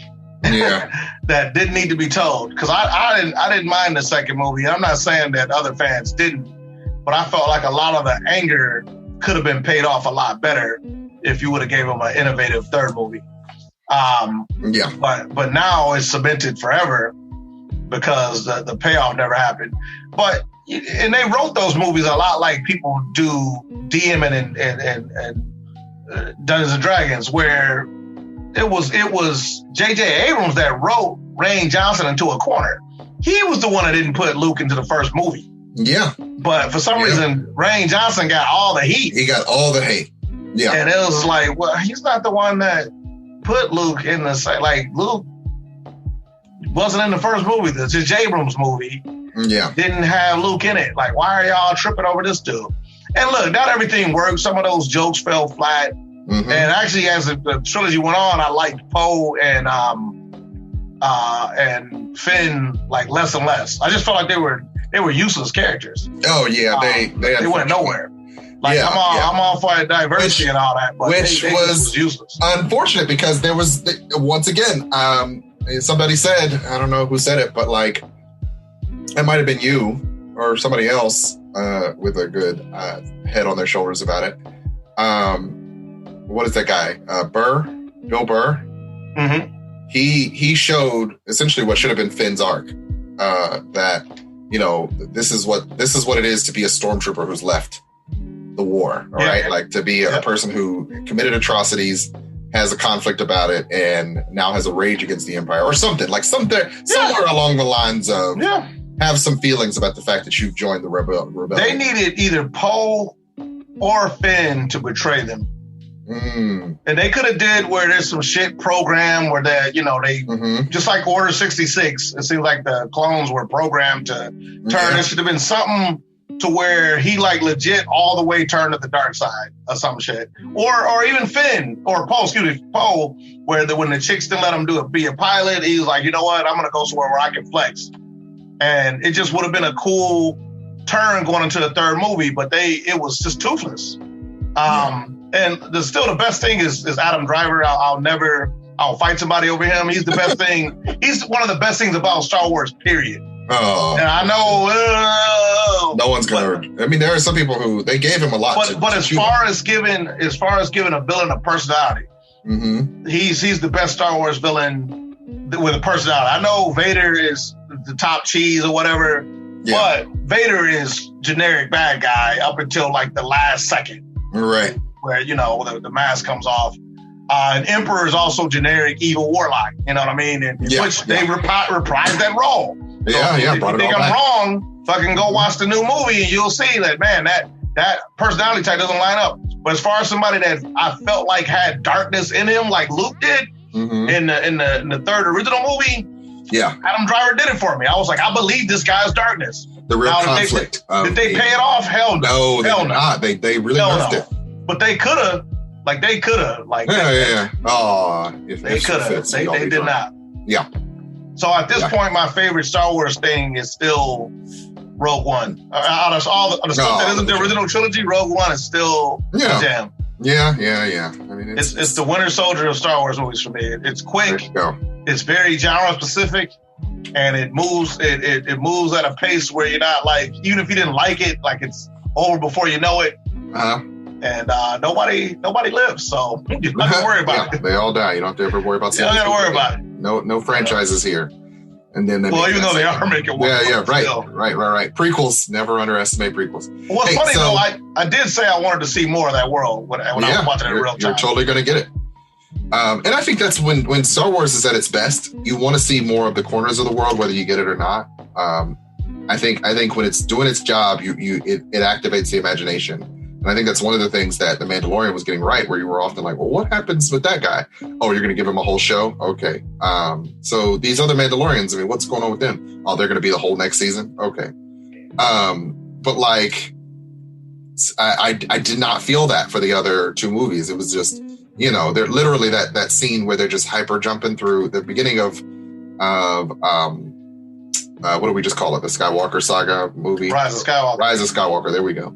Where they're hyperspace jumping through all these different locales, and you're like, oh, that's a neat trick, I guess, but I'm not in any one place to care long enough. That was basically those three movies. It was like, oh, I should I should want to live in these environments. And, you were in Dagobah literally feeling, the weight of being in this swamp and kind of wishing that you could go be trained by a Jedi Master yourself.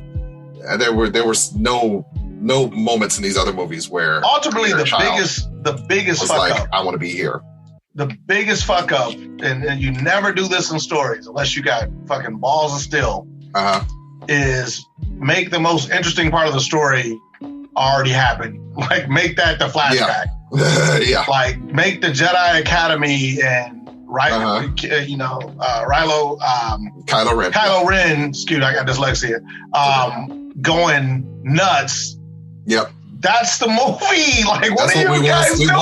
We want to see that happen. Like, we don't want that happen in the past. Like, out the gate, you're like, oh yeah, fuck all that. We're just gonna rope. We're gonna have to waste valuable plot time roping this new girl in. That ends up being the oh my god. Oh, guys. Guys. That's rough. Like, and the thing is, if you read any of the Star Wars extended lore, then you know that they don't have to be relying on these fucking basic ass bad guys. Like, Emperor Palpatine is cool, but there's way many more cooler people. But in the Star Wars universe. Books of them I hear. They got guys that come back and are resurrected and yada yada yada that you could bring in. But to me, they didn't even set him up properly. No matter who the big bad was. No, they did. Kylo Ren should have been the big bad. He should have been sitting on the throne. Doing his thing, and he's killing somebody Rey loves, yada yada yada, and it comes down to him, and but no, he's like running around like he's a goon or something. Like, dude, yeah. Well, the Emperor, like, man, they fucked this up. We shouldn't re-legislate Star Wars movies. That's just a time sink. It is. Any big thing that you want to look forward to in 2021, or change you want to make? What do you think? What do you got ahead of you? Right. And I was going to say, I'm looking forward to, as far as movie media, superficially, because I think yours is a much more deeper question. I'm still looking forward to Black Widow. That's going to slap to me. Really?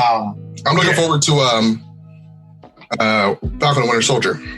Yeah, sure. I mean, yeah, TV show wise, but I got a soft spot for Taskmaster. He's like my guy. So once again, implicit biases towards that movie. Plus, it just looks fun. Like if I looked at the Wonder Woman trailer and nothing about that made it seem like it was gonna look good. Oh, it wasn't.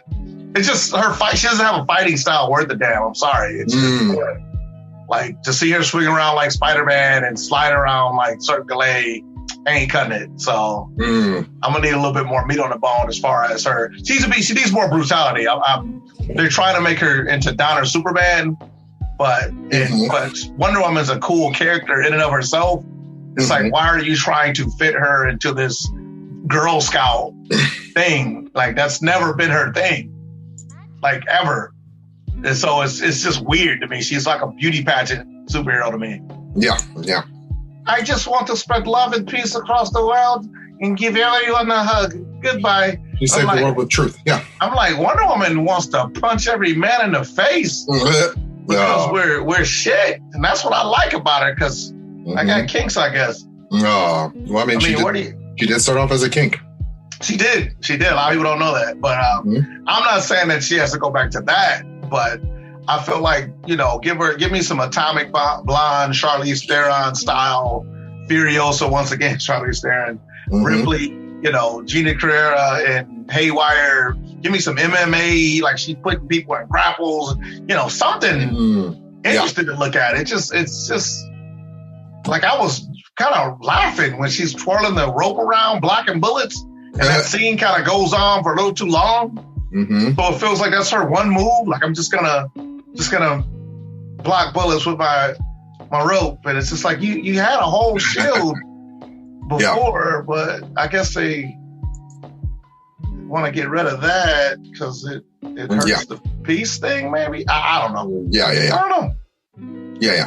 And so I'm looking forward to that. I'm looking forward to seeing how, on a real note, how 2021 shakes out, because with my career, it's heavily dependent on absolutely people gathering, and me being the pessimist that I am. I'm an optimistic pessimist. I'd rather assume that this year isn't going to go well as far as large gatherings go. Like there's nothing that I know now that makes me think, everything's going to be fine in 6 months, because I think people are underestimating how slow large countries move. Yes, I totally believe that. And it's weird. The whole thing has been weird, I would definitely say, but it's definitely been weird how quickly people assume this is going to go back to normal. It's like, no, that's not how. No, sir. Think about how slow our descent into this was. Now, flip that. Because that's where we are. We're on the this is going to be a slow ascent out. Yeah, I feel like this was the first time I seen I want to speak to your manager pandemic. People just kind of wanted to talk to whoever's in charge and complain about how inconvenient this pandemic is. Yeah. And it's like, guys, it's deeper than that. It's actually happening, wait for it, to people. Like it isn't like a button that can get pushed. It's like turn the pandemic off. Like this is literally viral inequality. If it was a virus, like this is why we don't want it to spread, guys. Because if you let it go unchecked, it just gets into everything, and then everything becomes harder to put back the way it was. And now you have to live with this system where you have to make even more sacrifices to get what you consider a baseline normal. Because I'm starting to sink into the fact that masks just may be a part of the American experience. Because I'm thinking about it like, man, I might probably wear a mask permanently. Yeah. No. Yeah. I mean, in your business, the idea that, you're trying to get back out there to see people, like, you should probably consider that wearing masks from now on and keeping hand sanitizer is just going to be the way of life. Like, just, as often as you're on airplanes, sharing other people's air, nah, bro. I mean, plus on top of that, this will make you shit yourself a little bit. So I apologize, anybody listening. What if it happens again? Oh, yeah. Like, we act like, well, we went through our pandemic and I'll see you in 100 years. Nah, it can happen next year. It can happen later on this year. We are still unprepared. Yeah. That's what I mean about putting a money value. Like, well, it costs too much to what? Be prepared. It costs too much to stockpile missiles and military gear just in case we get attacked. Yeah. Oh, okay. I'm sorry. I didn't know how being prepared for, something that could kill us worked. I'm sorry. I got it all wrong. I've been watching too many of those laptop movies, I guess. But it's and so I use institutions that people don't even think about. Like, we don't care about how much missiles cost, how much tanks cost. You don't even know how much it costs. We don't. We should. You don't even know how much. You don't know how much one F-22 or is it F-23? They might have upgraded fighter jet costs. Yeah. You don't know. But we're really so curious. Care more. Yeah. But we don't. It's like, well, what if? It's like, y'all don't really care. Y'all just using this to basically couch your ideology inside of a money cost. Like, well, it makes sense for me not to like it because it costs so much. Yeah. Humans, man. Humans are crazy. So I'm looking it up. Do you know how much an F-22 costs? Oh, don't look it up. Look it up. I don't, and I won't. So go ahead. $4 million. You are woefully underpriced. So the entire F-22 production costs were $62 billion. It costs $339 million per aircraft. Wow. Now they axed it. It never went through because we switched to drones and we don't really need that much. But the fact that that's not numbers that they threw out to you. They didn't give a shit about what you, the general public, thought. Right. About a $62 billion project. Yeah. We can't afford to do healthcare though, bud. Yep. No. Do you want to sleep safely in your bed at night, Terry Huddleston, or not? They can. Yeah, I does it matter if a fucking airborne virus comes in and kills me in my sleep at night? Do you want to sleep in your bed? It's safe knowing that the bad guys can't come get you, Terry Huddleston. Which bad guys are we talking about? The people that own the deed to my house if I still own payments? Or, no, see, look at you making it all about terrorists. Like, they're going to come all the way to middle of nowhere, Indiana, and get me. Yes. Be very afraid. They're coming for you. Okay. Yeah. Yep. No, not. I mean, I get it. Trust me. In early 2000, they did I don't think you get it. I don't think you get it.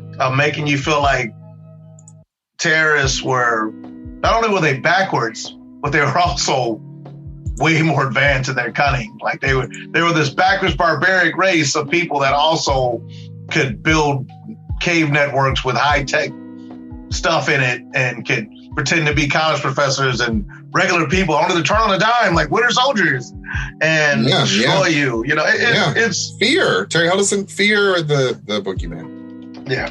I mean, but the enemy always has to be worthy, but also less noble, right? Like they're morally compromised, and they're kind of weak and effeminate and inferior to you, but they're also have all the leverage of power. It's a weird dynamic how people get wrapped up in that.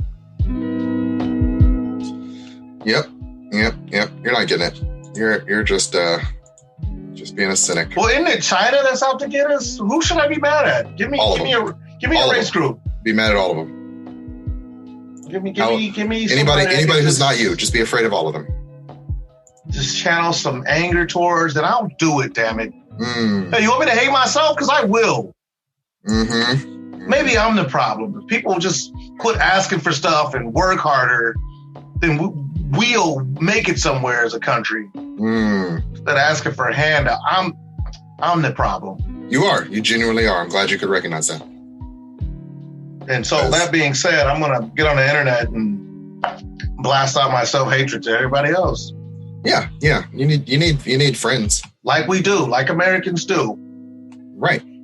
Well, like I said, man, if you're like, hey, my name's Rich Hall, I'm evangelical, fill in the blanks, and I believe that psychology and da-da-da-da is the key to happiness, but yet you're the angriest fucking person I know, then take you and your fucking ideology and stick it up your ass. Like, I learned that from People love to be commiserate in that anger, so they're going to like it. But they also want to sell you on the fact that their lifestyle is the best, and they're angry because so many people aren't living the lifestyle. You see what I'm saying? Yeah. And the irony for me is that I learned this from the Bible, Apostle Paul. Like basically get on people's level to get them to convert to Christ. Yeah. And it's such great advice. I mean, Alec Baldwin updated it in Glengarry Glen Ross. Get them to sign on the line that is dotted. You don't fucking go in trying to antagonize people into changing. That never works. Yeah. But if you go in and go, hey man, it looks like your legs hurt. Let me wrap that up. Hey, while I'm down here, let me tell you about Jesus. Let me tell you about socialism. Let me tell you about whatever it is that you're diametrically opposed against. But I feel like even if it doesn't work effectively, we'd have a country full of more palatable people. If we were willing to. I feel like black women know this. That's why they're able to code switch better than any people group in the country. Until you heard your mom talk white on the phone, talk a different way to the church people, and then talk a whole different way to her girlfriends, you ain't heard code switching. Yeah. Like we do it, I do it, but not as effectively. I'm literally, it's like a fucking magic trick when I hear women do it. Yeah. Holy shit, especially black women. Like they go from whole different things because they know how to cater and pander to whoever it is they're talking to. Yeah. And they get the results of that. We blame them for it. Like, wow, women, they pretty much tricked you into giving them everything that they got, which isn't true. It's just they know how to use the five senses we got to manipulate their environments like we're supposed to do. But men, I think we're kind of handicapped because we really hadn't had to be charismatic, right? We hadn't had to be charming and all this shit to make shit happen because we lived in a society that automatically said because you have this genitalia, then you're owed a measure of respect. You don't even have to earn it. You're a man, damn it. Act like it. Yeah. Right? So you already got a jacket you can put on that's pretty awesome. And then you don't live up to it, right? And they tell you you're a failure. Yeah. No, you know what? I actually meant to have a conversation with you because I've watched a lot of red pill stuff. Why? God, why? Just out of curiosity more than anything else. It is. Well, if you go on with a spacesuit on. Yeah. No, it's fascinating. It is fascinating. It's like, wow. But I only can watch that shit filtered. Like, I can't watch it, like, straight. I got to watch it with... Well, I kind of fell into it because I watched, I know you probably heard of the Kevin Samuels thing where that one black lady was called Average. I don't know if you saw it or not, but it was a really big thing for like. Kevin Samuels is this guy who does like dating advice and brand image management and all that. And he has a show where he streams on YouTube. And this girl calls in and she starts asking for advice on how to get a high value man. So I didn't even know there was a whole industry of. I did hear about that. I didn't know. Yeah. And then he basically tells her, you're how do you rate yourself on a scale of 1 to 10? How, what's your size? Like all these things. And essentially tells her, you're not bringing a lot of things that a high value man would want. What do you think you could offer a man? She's very inarticulate in how she can sort of explain herself and express herself. around these ideas. So he just basically trounces her. But he is, you know, he gives her male type advice, like the type of advice a guy would give another guy. Like, look, man, right now you ain't good enough. So you need to get your life together to be good enough. And that's not usually how women talk to each other. So there's a lot of like right now in the way the culture is baked, you can't just say stuff like that to a black woman and, you know, people aren't going to hate you for it.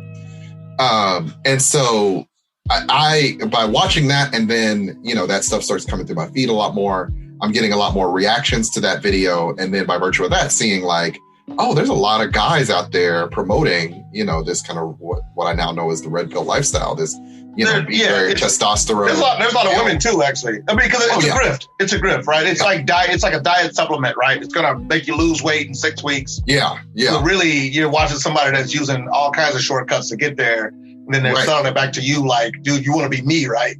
Right. And what's fun is we talk down to women for looking at Oprah and all these other female. Yes, it is definitely the version. We do the same thing. We look at fucking, if The Rock had a fucking YouTube thing on how to be him, we would fucking watch it. Even though it's a fucking pipe dream. Like, it's so many genetic markers that have to be hit for us to even be in the fucking ballpark of that. But I've never understood, and probably because I grew up with all women, so I'm definitely biased for women. Yeah. Men that simultaneously claim that all women shouldn't try to get a high quality guy. Like like that's bad. Like, you know, there's many songs, you know, back then. What I thought was interesting is now I'm high. Not necessarily that they shouldn't. I think one of the things that he was saying was, if you don't have access to this type of guy, you shouldn't necessarily think of yourself as better than every guy you ever meet, because you don't necessarily, you don't have the access, nor are you quite as accessible as you think you might be. And, you know, I find that, you know, kind of like, oh, I mean, there's definitely something to be said for proximity. There's also definitely something to be said for, you shouldn't entertain any nigga who darkened your door, right? Like, all of them ain't worth your time. But I do think there's also something to be said for the messaging that women get, that there is this perfect guy out there. But no. See, that you had me. That's the message we all get. Yeah, no, I think we all need to, like... We all get that message. That's not a women-centric thing. No, there's fucking guys out there that fucking look like you and me, but yet their fucking bio is, I want a girl that's athletic, no kids, she's got to make this. But like, man, motherfucker, if you don't get out of here... Right. With your non-athletic ass. Right. But so, you know... I definitely... It's one of those things I agree that...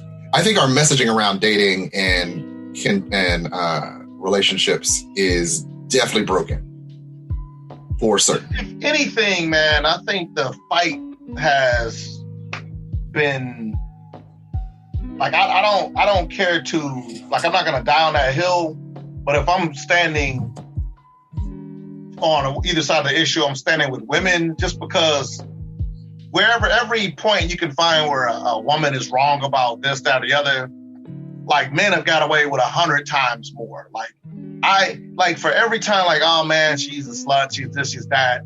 Like, I can give you like 10 examples of men that started like 3 families in 3 different cities. You know what I mean? Yeah, yeah. So, like, I ain't really trying to hear that. Like, you know, really the battle of the sexes frustrates me to no end. Because I feel like it's manufactured. Oh, absolutely. It's a manufactured thing. It's just like white on white violence we're seeing. If you could just gin them up enough and make one side feel like the other side has an unfair advantage, bada bing, bada boom. Yeah. But what I've been doing is laying traps for people. I'm using everybody's cognitive dissonance and their biases is actually a potential trap for me. It's great.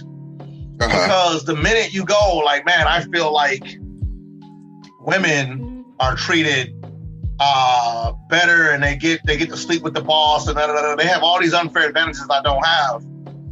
Yeah. And then I get to you got to recontextualize it. Like, oh, so what you're saying is that this other group is intrinsically has more resources to, you know, make sure that they're able to get more numbers. So it's almost like they're genetically superior to you.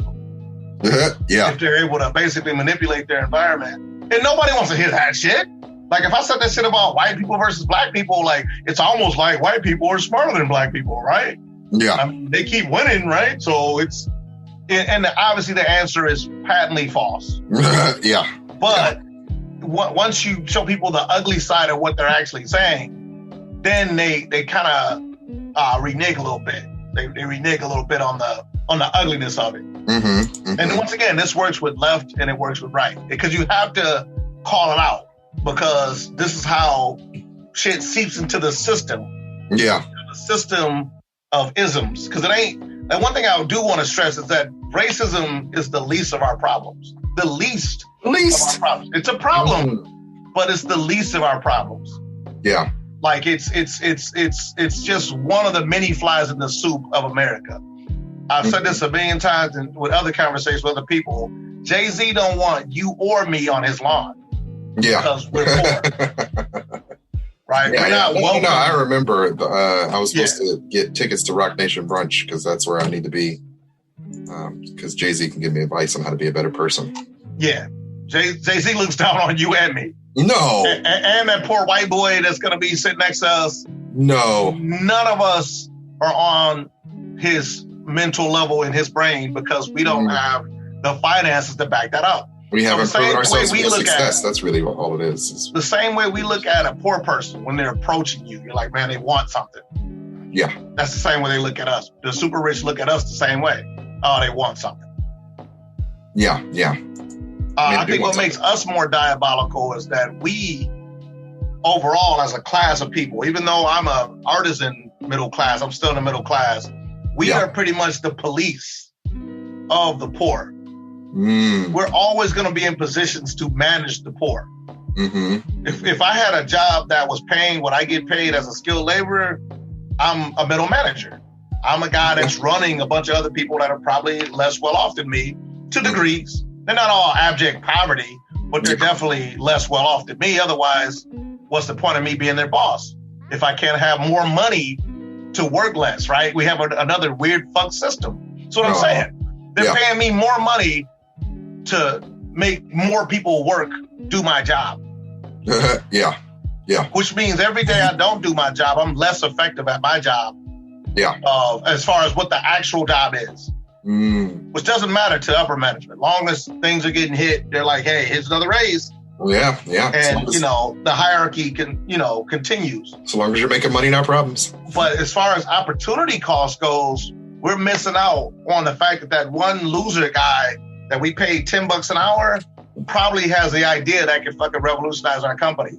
No, he'll never get a shot. He'd be in charge. He'll never get a shot because we're never letting him up here.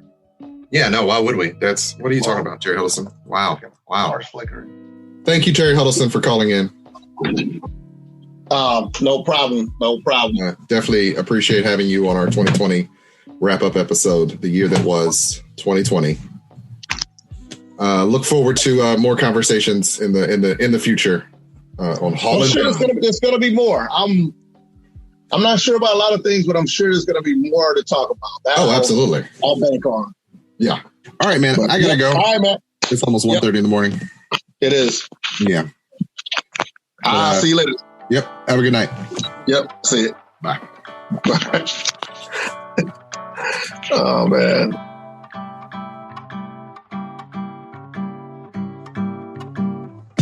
The Hall Space Podcast is brought to you by Hall Productions, LLC. Show notes and credits can be found at our webpage, thehallspacepodcast.wordpress.com. Any questions, comments, or concerns can be sent to us at thehallspacepodcast@gmail.com. The show is written by Daggerpin Davis. Music is curated by DJ Cabal. The show is produced by Chuck Jones and recorded at Slash and Trash Studios. If you like what you hear and you want to hear more, please be sure to like, share, and subscribe. And I hope you all have a good week.